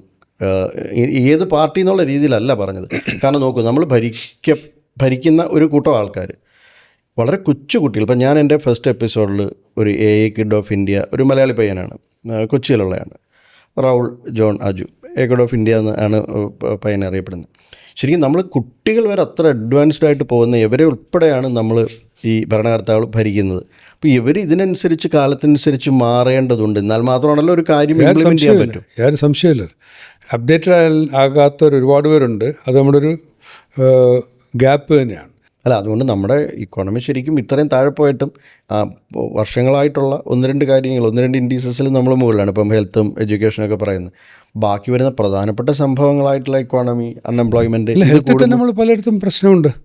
ഇപ്പം നമ്മൾ ഹെൽത്ത് തന്നെ 2 ടൈപ്പല്ലേ കിട്ടുന്നത്. പൈസ ഉള്ളവർക്ക് പ്രൈവറ്റ് ഹോസ്പിറ്റലിൽ വേറൊരു ട്രീറ്റ്മെൻറ്റ്. അത് മെഡിക്കൽ കോളേജ് ഇപ്പോഴും തിരുവനന്തപുരം മെഡിക്കൽ കോളേജ് ഇപ്പോഴേ തിരിഞ്ഞും മറിഞ്ഞും കിടക്കുകയാണ്. എനിക്ക് പേഴ്സണലി ഉള്ളൊരു അനുഭവം പറയാം. എൻ്റെ വീടിൻ്റെ അടുത്തുള്ള ഒരു വളരെ പാവപ്പെട്ട ഫാമിലിയാണ്. അപ്പം ഞാൻ വീടിൻ്റെ തൊട്ട് അടുത്തായതുകൊണ്ട് കാണാനായിട്ട് പോയി. അവിടെ ചെന്നപ്പോൾ 2 പേര് ആ ബെഡിലുണ്ട്, തറയിലും കിടപ്പുണ്ട്. അപ്പോൾ പുള്ളിക്ക് പണ്ട് തൊട്ടേ വീസിങ് പ്രശ്നം ഒക്കെ ഉള്ളതാണ്. അപ്പോൾ ഓക്സിജൻ മാസ്ക് വെച്ചിട്ടുണ്ട്. അങ്ങനെ ഇരിക്കുമ്പോൾ ഞാനവിടെ നിൽക്കുന്ന സമയത്ത് സംഭവിച്ചതാണ്. എന്തോ ഒരു കേസ് വന്നിട്ട് കുറച്ചൊരു ചെറുപ്പക്കാരൻ വന്നപ്പം പുള്ളി ഒരു 75+ ഉള്ളതാണ്.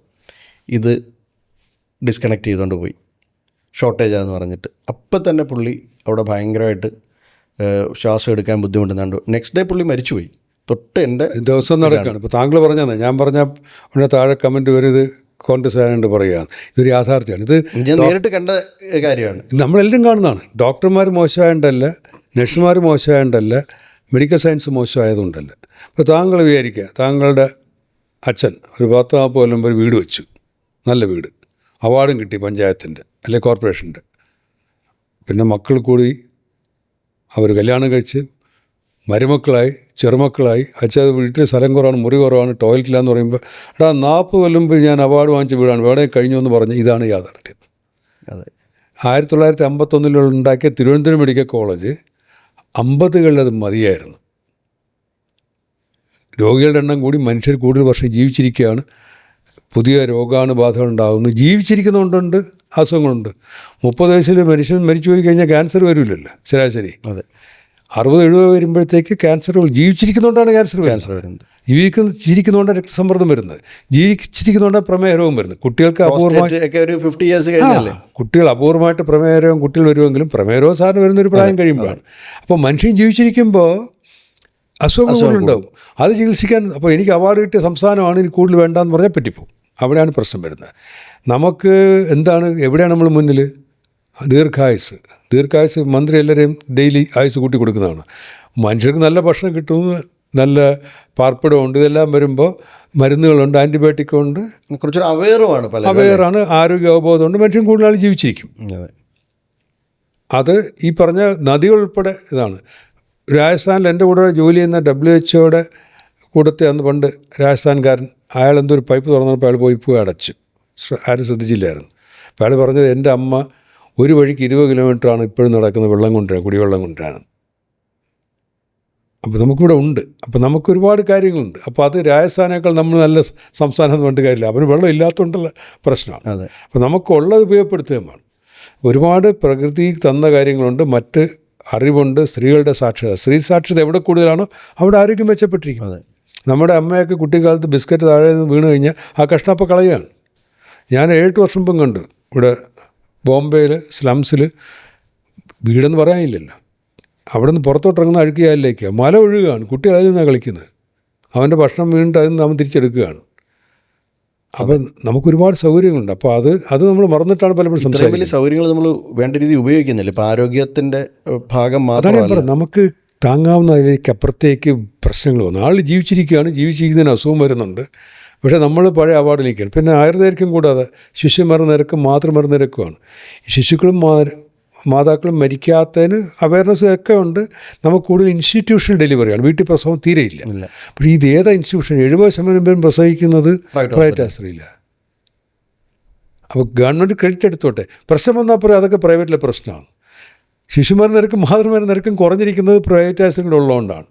അപ്പോൾ അത് രഹസ്യമായിട്ട് ഞാൻ പറഞ്ഞത്, ഇത് കുറ്റപ്പെടുത്താൻ പറയുന്നതല്ല, ഈ ഒരു തിരിച്ചറിവ്. പക്ഷേ റോഡ് അപകട മരണം ഒരു വർഷം 4000 പേരാണ് റോഡിൽ മരിക്കുന്നത്. അതിന് 40% നടക്കാൻ പോയതിന്. ഇന്നാളെ ഒരാൾ പറയുന്നുണ്ട്, കാർഡിയോളജിസ്റ്റ് പറഞ്ഞുകൊണ്ട് എൻ്റെ ഭാര്യ നടക്കാൻ പോയത് വണ്ടി ഇടിച്ച് മരിച്ചു പോയെന്ന്. ജീവിച്ചിരിക്കാൻ വേണ്ടിയിട്ട് നടക്കാൻ പോയ ആൾ വണ്ടി ഇടിച്ച് മരിക്കുകയാണ്. വണ്ടി ഇടിച്ച് മരിക്കുന്നത് ലോകത്തെല്ലായിടത്തും ഉണ്ട്. അത് ഡോക്ടറെ ആശുപത്രി കുഴപ്പമില്ല. പക്ഷേ അടിയന്തര ചികിത്സ കിട്ടണ്ടേ? കൊല്ലത്തിനപ്പുറത്ത് ആക്സിഡൻറ്റ് പറ്റിക്കഴിഞ്ഞാൽ തിരുവനന്തപുരം മെഡിക്കൽ കോളേജിൽ എത്ര ആശുപത്രി കയറി ഇവിടെ വരുന്നത്? കേരളത്തിലെ ജില്ലാ ആശുപത്രികളിൽ പോലും 24 മണിക്കൂറും അടിയന്തര സഹായമില്ല. ജനറൽ ആശുപത്രികളിൽ പോലും 1 മണിക്ക് ശേഷം വീട്ടിൻ്റെ ആശുപത്രി എതിരെ വശത്തുള്ളവൻ്റെ കാലൊടിഞ്ഞാൽ പിന്നെ മെഡിക്കൽ കോളേജിൽ പോകണം. അപ്പോൾ കാലൊടിയുന്ന 1 മണിക്കകത്ത് കാലൊടിയണം. അടിയന്തര ശസ്ത്രക്രിയ വേണ്ട അപ്പൻഡിസൈറ്റിസ് രോഗം, ചെറിയ രോഗം, അത് ചികിത്സിക്കണം 1 മണിക്ക് മുമ്പ് വയറുവേദന വരണം. ശരിക്കും ഈ പാവപ്പെട്ടവർക്കും ഇപ്പം പ്രൈവറ്റ് ഹോസ്പിറ്റലിൽ എല്ലാവർക്കും പോകാൻ പറ്റില്ല. അതേപോലുള്ള ചികിത്സ കിട്ടാൻ പ്രത്യേകിച്ച് ഇവിടെ ഫണ്ടിൻ്റെ പ്രശ്നമായിരിക്കുമല്ലോ. ഈ പറയുന്ന ഷോർട്ടേജുകൾ പലയിടത്തും സ്റ്റെൻറ്റില്ല, കത്തീഡ്രല്ല എന്ന് പറഞ്ഞ് പാവപ്പെട്ടവർക്ക് പോലും ഫ്രീ ആയിട്ട് ട്രീറ്റ്മെൻറ്റ് കിട്ടുന്നില്ല. അപ്പോൾ ഇത് ശരിക്കും മാറ്റണമെങ്കിൽ ഇതൊരു ഏകദേശം പാവപ്പെട്ടവർക്കും ഒരു ബേസിക് ആയിട്ടുള്ളെങ്കിലും ചികിത്സ കിട്ടാനായിട്ട് ശരിക്കും എന്താണ് ചെയ്യുന്നത്? ഒരുപാട് കാര്യങ്ങളുണ്ട്. ഒന്ന്, ഇപ്പോഴത്തെ നിലവിലുള്ള ധനം വെച്ചിട്ട് കേരളത്തിൽ ആരോഗ്യം ഓടിക്കാൻ പറ്റില്ല. അപ്പോൾ പുതിയ മാർഗങ്ങൾ, ധനാഗമന മാർഗങ്ങൾ തേടണം. പുതിയ ആരോഗ്യ ഫണ്ട് വേണം. UN ലോകാരോഗ്യ സംഘടനയും UN വിചാരിച്ചിട്ട് ഈ 3 കില്ലേഴ്സ്, ക്ഷയരോഗം, HIV, മലമ്പനി, ഇത് ലോകത്ത് നിയന്ത്രിക്കാൻ പറ്റില്ല എന്ന് അറിഞ്ഞുകൊണ്ടാണ് ഗ്ലോബൽ ഫണ്ട് ഉണ്ടായത് ഈ 3 രോഗങ്ങൾക്ക്. ആ മരുന്നുകൾ, ആ പ്രസ്ഥാനം കാരണവും അതുവഴി ഉള്ള സംവിധാനം കാരണം രോഗങ്ങളെ നിയന്ത്രിക്കാൻ പറ്റുന്നുണ്ട്. അതുപോലെ കേരളത്തിന് പ്രത്യേക ആരോഗ്യ ഫണ്ട് വേണം. കാരണം ബജറ്റിൽ കിടന്ന് കടിപിടിയിട്ട് കാര്യമില്ല. ബജറ്റ് പോലും ഒരു 5%, 4-5 എന്നുള്ള ചിലപ്പോൾ 6-7 ആക്കിയാൽ തന്നെ വ്യത്യാസം വരും. ഇപ്പോൾ ബജറ്റ് നമ്മുടെ അച്ഛൻ്റെ ഉള്ള ശമ്പളത്തിൽ നിന്നേ നമുക്ക് ചിലവാക്കാൻ പറ്റുള്ളൂ. അപ്പോൾ വീട്ടിൽ അച്ഛൻ്റെ ശമ്പളം കൊണ്ട് ജീവിക്കാൻ പറ്റുന്നില്ല എന്താണ്? അച്ഛൻ എക്സ്ട്രാ ജോലിയാണ്, അല്ലെങ്കിൽ അച്ഛൻ കടം വാങ്ങണം, ലോൺ എടുക്കണം. ഇത് അച്ഛനോട് യുദ്ധം ചെയ്തിട്ട് കാര്യമുണ്ട്. കിട്ടിയ പൈസ വെച്ചിട്ട് അമ്മയോട് വഴക്കുണ്ടാക്കിയിട്ട് കാര്യമുണ്ട്. അപ്പോൾ കേരളത്തിൽ ആരോഗ്യത്തിന് നീക്കിയിരിപ്പ് കൂടണം. ബജറ്റിൽ തന്നെ 4% എന്നുള്ളത് 6 കൊല്ലം ആക്കണം. എല്ലാം 100 ആക്കാൻ പറ്റില്ല, കാരണം മറ്റു കാര്യങ്ങളോട് നടക്കണം. ഇനി കിട്ടിയ അതിനകത്ത് 20% ഉപയോഗിക്കുന്നില്ല, അല്ലെങ്കിൽ ലീക്കുണ്ട്. അപ്പോൾ ഇഫക്റ്റീവായിട്ട് കിട്ടിയ പൈസ ഉപയോഗിക്കാൻ കഴിയണം. നമ്മൾ വീട്ടിൽ അമ്മയും അച്ഛനും പണ്ട് കണക്ക് ബുക്ക് എഴുതി വയ്ക്കുകയാണ്. ഇഫക്റ്റീവായിട്ട് യൂസ് ചെയ്യണം. ലീക്കേജ് ഒഴിവാക്കണം, അഴിമതി ഒഴിവാക്കണം. കേന്ദ്ര ഫണ്ടുണ്ട്, എനിക്കറിയാവുന്ന ഒരുപാട് കേന്ദ്ര ഫണ്ട് ഉപയോഗിക്കാത്തതോട് തിരിച്ചു പോവുകയാണ്. ഇത്തവണ ഉപയോഗിച്ചില്ലെങ്കിൽ അവർ ഉപയോഗിച്ചതിൻ്റെ കണക്കിനെ അടുത്ത പ്രാവശ്യം തരുള്ളൂ. വിഷ്യ സർക്കിളാണ്. 1000 രൂപ വന്ന് ഇവിടെ 600 ഉപയോഗിച്ചുള്ളൂ, അടുത്ത പ്രാവശ്യം 600 തരുള്ളൂ. ഈ തന്ന 600 300 ഉപയോഗിക്കുള്ളൂ. അവസാനം കേന്ദ്ര ഫണ്ട് ഉപയോഗിക്കുക. അപ്പോൾ ഇതിനകത്തൊരു മാനേജ്മെൻറ്റ് പ്രശ്നമാണ് ആരോഗ്യരംഗത്തുള്ളത്. അതെ. പക്ഷേ ഈ ഓരോ വ്യക്തികൾ അനുഭവിക്കുന്ന കേസ് ആയതുകൊണ്ടാണല്ലോ ഇപ്പോൾ ഒരു ഗ്രൂപ്പ് ആണെങ്കിൽ ഒരു ഓർഗനൈസേഷനൊക്കെ ഫോം ചെയ്ത് അവരാണ് സമരം ഉണ്ടാക്കാൻ വരിക. പക്ഷേ ഈ പേഷ്യൻസ് എന്ന് പറയുന്നത് അവർ തമ്മിൽ ഒരു കൂട്ടായ്മ ഒരിക്കലുമല്ലോ. ഒരു പേഷ്യൻറ്റ് മറ്റൊരാളെ കാണുന്നില്ല. ഇത് ഒറ്റയ്ക്ക് വരുന്നവർ വന്ന് അവരനുഭവിക്കുന്നു, പോകുന്നു. ഇതാണ് സംഭവിക്കുന്നത്. ഇപ്പം തിരുവനന്തപുരത്ത് തന്നെ ഈ കാഷ്വാലിറ്റിയിലൊക്കെ വരുന്നവർക്ക് ഒരു ദിവസത്തെ മരുന്ന് അവിടുന്ന് കാഷ്വാലിറ്റി ഫാർമസിയിൽ നിന്ന് ഫ്രീ ആയിട്ട് കൊടുക്കും. അപ്പോൾ ഇത് കഴിഞ്ഞ് ഇവരിത് വാങ്ങുന്നോ പിന്നെ വാങ്ങുന്നോ ഈ ഒരു ദിവസമായിരിക്കും പലരും കഴിക്കുക. ഇത് അവൻ്റെയും പ്രശ്നമല്ലത്. ഞാൻ ഇപ്പോൾ ആരാ രോഗി? ഞാൻ ആശുപത്രി കിടന്നിട്ടുണ്ട്, അപ്പോൾ ഞാൻ രോഗിയാണ്. എൻ്റെ മെഡിക്കൽ ഡിഗ്രി കൊണ്ട് അസുഖം മാറാൻ പറയാൻ പറ്റും. അപ്പോൾ ഞാൻ തന്നെയാണ് രോഗി. ഈ കൃത്യമായിട്ടൊരു ഡിവിഷനുണ്ട്, രോഗി ഡോക്ടർ അല്ലെ രോഗി ചികിത്സകർ. അതിന് യാതൊരു അടിസ്ഥാനമില്ലാത്തതല്ലേ. നമ്മൾ പേഷ്യൻ്റ് സെൻറ്റേഡ് ആയിരിക്കണമെന്ന് ലോകാരോഗ്യ സംഘടന എല്ലാവരും പറയുന്നത്. രോഗിയാണ് സെൻറ്റർ. ഞാനെൻ്റെ ഡോക്ടർമാർ യങ് ഡോക്ടർമാരോട് പറയും, അല്ലെങ്കിൽ ചില ബിഹേവിയർ ഇഷ്ടപ്പെടാനും പറയും, ഇവിടെ നിങ്ങളുടെ അല്ല ആശുപത്രി, ഇത് രോഗിക്ക് വേണ്ടിയുള്ള ആശുപത്രിയാണ്. അവനാണ് സെൻറ്റർ അവന് ചുറ്റുമാണ്. പ്രൊഫസർമാർ നല്ല മുറി ഉണ്ടാക്കുമ്പോൾ ആലോചിക്കേണ്ട ഈ മുറി എനിക്ക് വേണ്ടിയുള്ള രോഗിക്ക് കിടക്കാൻ സ്ഥലമില്ലെങ്കിൽ. ഞങ്ങളുടെ സമയത്ത് പറയുമായിരുന്നു അവിടെ ബാത്റൂം ഒരു ഫ്ലോറില്ല. ചോദിച്ചാൽ പറഞ്ഞു ഞങ്ങളുടെ ഒരു പ്രൊഫസർ തന്നെ പറഞ്ഞ് അയാൾ ഇരിക്കുന്ന മുറി പഴയ ബാത്റൂം അയാൾ റെഡിയാക്കി അയാൾ മുറിയാക്കി കളഞ്ഞു. പേഷ്യൻ്റ് സെൻറ്റേഡ് അല്ല. രോഗിക്ക് വേണ്ടിയിട്ട് ആശുപത്രികൾ നമുക്ക് അതിൻ്റെ കൂടുതൽ ജോലി കിട്ടുന്നുള്ളൂ. ലോകത്ത് രോഗമില്ലെങ്കിൽ ഡോക്ടർ ആവശ്യമുണ്ട്, നഴ്സിൻ്റെ ആവശ്യമുണ്ട്.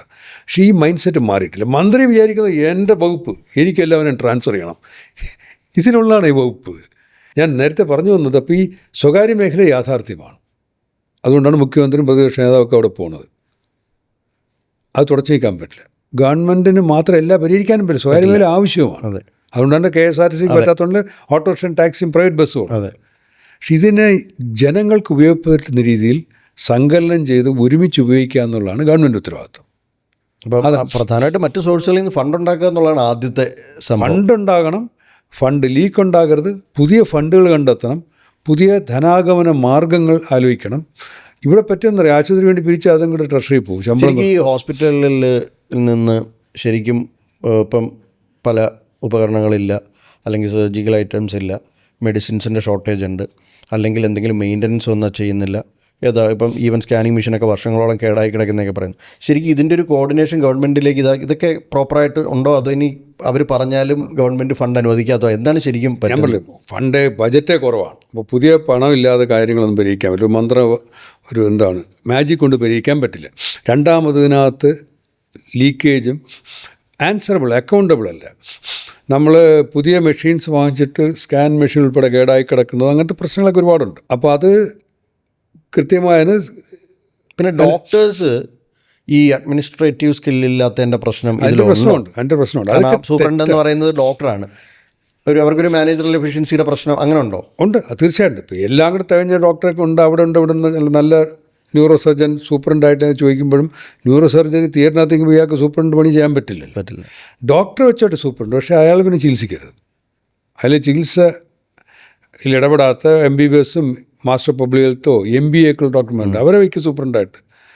എല്ലാ സൂപ്രണ്ടുമാരും ന്യൂറോ സർജന്മാരും കാർഡിയോളജിസ്റ്റും ഒക്കെ. അത് തെറ്റാണ്. അതിനാവശ്യമായ ഒരു കാര്യമാണ്. മെഡിക്കൽ നോളജ് വേണം, അതിന് അങ്ങനത്തേത് മതി. ഞാൻ പറഞ്ഞതല്ല, ഗവൺമെൻറ് അതുപോലെ സ്വകാര്യ മേഖലയും കൺട്രോൾ ചെയ്യണം.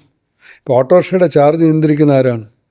ഗവൺമെൻറ്റാണ്. ഗവൺമെൻറ് വണ്ടിയല്ല, പക്ഷേ റേറ്റ് എത്ര വാങ്ങണം ഗവൺമെൻറ്. അതുപോലെ സ്വകാര്യ മേഖലയിൽ ഇടപെടലുകൾ വേണം. ഉപദ്രവിക്കാണെന്നല്ല പറഞ്ഞത്, ഇടപെടലുകൾ വേണം. അപ്പോൾ രോഗി സെൻറ്റേഡ് ആയിരിക്കണം. ശരിക്കും പൊളിറ്റിക്കൽ എക്സിക്യൂട്ടീവിൻ്റെ ഇങ്ങനെയുള്ള തീരുമാനങ്ങളിലൂടെ എല്ലാം നമുക്ക് ശരിക്കും ഇത് എത്താൻ പറ്റുള്ളൂ. ശരിക്കും ഏത് രംഗത്തും, അതിന് ആരോഗ്യ രംഗമാണെങ്കിലും. അപ്പം അൾട്ടിമേറ്റ്ലി പൊളിറ്റീഷ്യൻസ് അവർ ഇത് പഠിക്കുകയും ഇൻക്ലൂസീവായിട്ട് ഈ രംഗത്തെ എക്സ്പെർട്ടുകളെല്ലാം അഭിപ്രായങ്ങൾ മാനിച്ചുകൊണ്ട് ഒരു തയ്യാറെടുപ്പിൻ്റെ ഉണ്ട്. ഇപ്പോൾ ഞാൻ മെഡിസേഷനോട് ഞാൻ സംസാരിക്കുമ്പോൾ ഞങ്ങൾ തമ്മിൽ തീരുമാനിച്ചെന്ന് പറഞ്ഞാൽ ഗവൺമെൻറ് വരിക എന്നുള്ള പിന്നത്തെ കാര്യമാണ്. പക്ഷേ ഒരു ഹെൽത്ത് കമ്മീഷൻ വേണം. കേരളത്തിൽ എന്താണ് യാഥാർത്ഥ്യമെന്ന് കൃത്യമായിട്ട് അറിയണം. അപ്പോൾ അത് ഹെൽത്ത് കമ്മീഷൻ കവറിലേ ഉള്ളൂ UDF. ബാക്കി ബാക്ടീരിയക്കും വൈറസും UDF LDF ഒന്നുമില്ല. അപ്പോൾ അതിനകത്ത് സയൻസാണ് എഴുതിയിരിക്കുന്നത്. ഗവൺമെൻറ്റുകൾ ചെയ്യില്ല, കാരണം സ്വയം വിമർശിക്കാൻ താല്പര്യമില്ല. അപ്പോൾ നമുക്ക് ചെയ്യാതെ. അപ്പോൾ അതൊരു സാധനമുണ്ട്. ഇനി ഇതിനെ അടിസ്ഥാനപ്പെടുത്തി ഇനി കൂടുതൽ പഠനങ്ങൾ വേണം. നമ്മളിപ്പോൾ പറ്റുന്ന ആരോഗ്യവകുപ്പിൽ പല വകുപ്പുകളിലും പോയ വഴി അടിക്കുകയാണ്. ഞാൻ വന്ന വകുപ്പ് ഇങ്ങനെ, ഞാൻ എൻ്റെ പുറകെ അടിക്കുകയാണ്. അടിച്ച വഴിയെ പോകുന്ന രീതിയിലേക്ക് വകുപ്പുകളെ തിരിച്ചു കൊണ്ടുവരണം. ഇതാണ് എൻ്റെ ഡയറക്ഷൻ. ആദ്യത്തെ 3 മാസം വലിയ ഭരണമൊന്നും വേണ്ട, യഥാർത്ഥം എന്താണെന്ന് മനസ്സിലാക്കുക, പ്രശ്നങ്ങൾ മനസ്സിലാക്കുക, എന്നിട്ടാണ് ഭരിക്കേണ്ടത്. ഭരിച്ച് തീരാറുമാണ് പ്രശ്നം അറിയുന്നത്. അത് പാടില്ല. തയ്യാറെടുപ്പ് വേണം. ആദ്യത്തെ 3 മാസം കേരളത്തിലെ പ്രശ്നങ്ങൾ, അതേത് ഗവൺമെൻറ് വന്നാലും എന്തൊക്കെയാണ് അപ്പം അന്നേരം കുറ്റപ്പെടുത്താനും പ്രശ്നമില്ല. ഇവിടെ കുഴപ്പമെന്ന് പറഞ്ഞാൽ ആദ്യത്തെ 3 മാസം പറയാമല്ലോ, അത് കഴിഞ്ഞാൽ പറയും എൻ്റെ ഗവൺമെൻറ് പിന്നെ ഏറ്റവും നല്ലതെന്ന് പറയാനുള്ള സ്ഥലം. അപ്പോൾ അതാണ്, ഏത് ഗവൺമെൻറ് വന്നാലും ആദ്യം വിഷയങ്ങൾ സ്വതന്ത്രമായി പഠിക്കണം. അല്ലെങ്കിൽ രാഷ്ട്രീയമാണെങ്കിലോ മറ്റേ ഗവൺമെൻറ് ചെയ്ത് തെറ്റെന്നല്ലെങ്കിൽ നിങ്ങളുടെ ഗവൺമെൻറ് ശരി, ഈ രീതിയിലേക്ക് വരും. വളരെ സ്വതന്ത്രമായിട്ടുള്ള സമഗ്രമായിട്ടുള്ള പഠനം എല്ലാ മേഖലയിലും വരണം. ട്രാൻസ്പോർട്ട് മന്ത്രിയും ചെയ്യണം, പോലീസ് മന്ത്രിയും ചെയ്യണം. ഇവർക്ക് ആർക്കും അറിയാത്തൊരു മേഖലയിലേക്ക് ഇവർ വന്ന് പെടുന്നത്. പൊതുവായ അറിവുള്ളൂ, ഡീറ്റെയിൽഡ് ആയിട്ട് അറിവ്. അപ്പോൾ എന്തായാലും നമ്മൾ ഒരുപാട് മേഖലകൾ കുറച്ച് സമയം കൊണ്ട് തന്നെ സംസാരിച്ചു. ഇപ്പം നോക്കുകയാണെങ്കിൽ എനിക്ക് തോന്നുന്നു കരിക്കുലം ചേഞ്ച്, ഇൻഫെക്ഷ്യസ് ഡിസീസസ്, ഡോക്ടറെ WHO അനുഭവങ്ങൾ തൊട്ട് നമ്മുടെ ഇക്കോണമി ഡെവലപ്മെൻറ്റ്, മെഡിക്കൽ കോളേജ്, ഏറ്റവും പ്രധാനമുള്ള ഹെൽത്ത് സെക്ടറിൽ ചെയ്യേണ്ട കാര്യങ്ങൾ. അപ്പോൾ എനിക്ക് തോന്നുന്നു അടുത്തൊരു മന്ത്രിസഭ, ഇപ്പോൾ താങ്കളൊരു കോൺഗ്രസ്കാരൻ എന്ന രീതിയിൽ വരികയാണെങ്കിൽ ഇപ്പം നമ്മൾ ഈ ചർച്ച ചെയ്ത പോലെ തന്നെ ഒരുപാട് കാര്യങ്ങൾ കോൺട്രിബ്യൂട്ട് ചെയ്യാൻ പറ്റട്ടെ എന്ന് തന്നെ വിചാരിക്കുന്നു. എനിക്ക് തോന്നുന്നു ഉറപ്പായിട്ടും താങ്കൾക്ക് ഈ അനുഭവങ്ങളും ഈ ഇത്രയും കാലത്തെ എക്സ്പീരിയൻസും വാസ്റ്റായിട്ടുള്ള ഇതും ജനങ്ങൾക്ക് ഉപകാരപ്പെടുത്തുന്ന രീതിയിൽ ചെയ്യണമെന്നുള്ളതാണ് എൻ്റെ ഒരു റിക്വസ്റ്റ്. അല്ല, അങ്ങനെ തന്നെയായിരുന്നു. നമ്മളിപ്പോൾ ഗവൺമെൻറ് വ്യത്യാസമില്ലാതെ, ഞാൻ പൊതുജനാരോഗ്യം പഠിച്ച ഒരാളാണ്, എൻ്റെ പ്രായോഗിക വശത്ത് നിൽക്കുന്ന പ്രാക്ടീസ് ചെയ്യുന്ന ആളാണ്. പിന്നെ ഒരു പൊതുജനാരോഗ്യ വിദ്യാർത്ഥിയായിട്ട് തൊട്ടുന്ന ആളാണ്. ഇന്ന് രാവിലെയും ക്ലാസ് കേട്ടിട്ടും കൂടെയാണ് ഞാൻ വരുന്നത്, വേറൊരാൾ ഗസ്റ്റ് വന്നപ്പോൾ. അപ്പോൾ അങ്ങനെ ആയിരിക്കണം, അത് തന്നെ ആയിരിക്കണം. തീർച്ചയായിട്ടും ഇപ്പോൾ പാർട്ടി വ്യത്യാസമില്ല, ഏത് പാർട്ടി ഭരിച്ചാലും ജനങ്ങളുടെ ആരോഗ്യം മെച്ചപ്പെടണം. അപ്പോൾ അത് കോൺഗ്രസ് തെറ്റ് പറ്റിയാലും ചൂണ്ടിക്കാണിക്കാനുള്ള ഉത്തരവാദിത്വം എനിക്കുണ്ട്. അപ്പോൾ താങ്ക് യു വെരി മച്ച്. അപ്പോൾ നമ്മൾ ഒരുപാട് മേഖലകളിലൂടെ നമ്മൾ സംസാരിച്ചു പോയി. അപ്പോൾ ഇത് എല്ലാവർക്കും ഉപകാരമാകുന്ന ഒരു എപ്പിസോഡായിരിക്കും എന്നുള്ള കാര്യം ഉറപ്പാണ്. കാരണം കുട്ടികൾക്കും മെഡിക്കൽ ആസ്പിരൻസിനും സാധാ ജനങ്ങൾക്കും പബ്ലിക്കിനും എല്ലാവർക്കും മാത്രമല്ല, കേരളത്തിൻ്റെ ഇക്കോണമി ഡെവലപ്മെൻറ്റിനും ഭാവിയിൽ നമ്മുടെ ആരോഗ്യരംഗം മെച്ചപ്പെടുത്താനും എല്ലാം ഉപകാരപ്രദമാകുന്ന കുറേ പോയിൻറ്റ്സ് നമ്മൾ ഡിസ്കസ് ചെയ്തു. ഇതിനെ ബേസ് ചെയ്തതിൽ നിന്നുള്ള നല്ല പോയിൻറ്റ്സ് എൻ്റെ DPRൽ അടുത്ത CMന് കൊടുക്കുന്നതിൽ എന്തായാലും കുറേ പാർട്ട് ഇതിൽ നിന്നുണ്ടാവും. Thank you.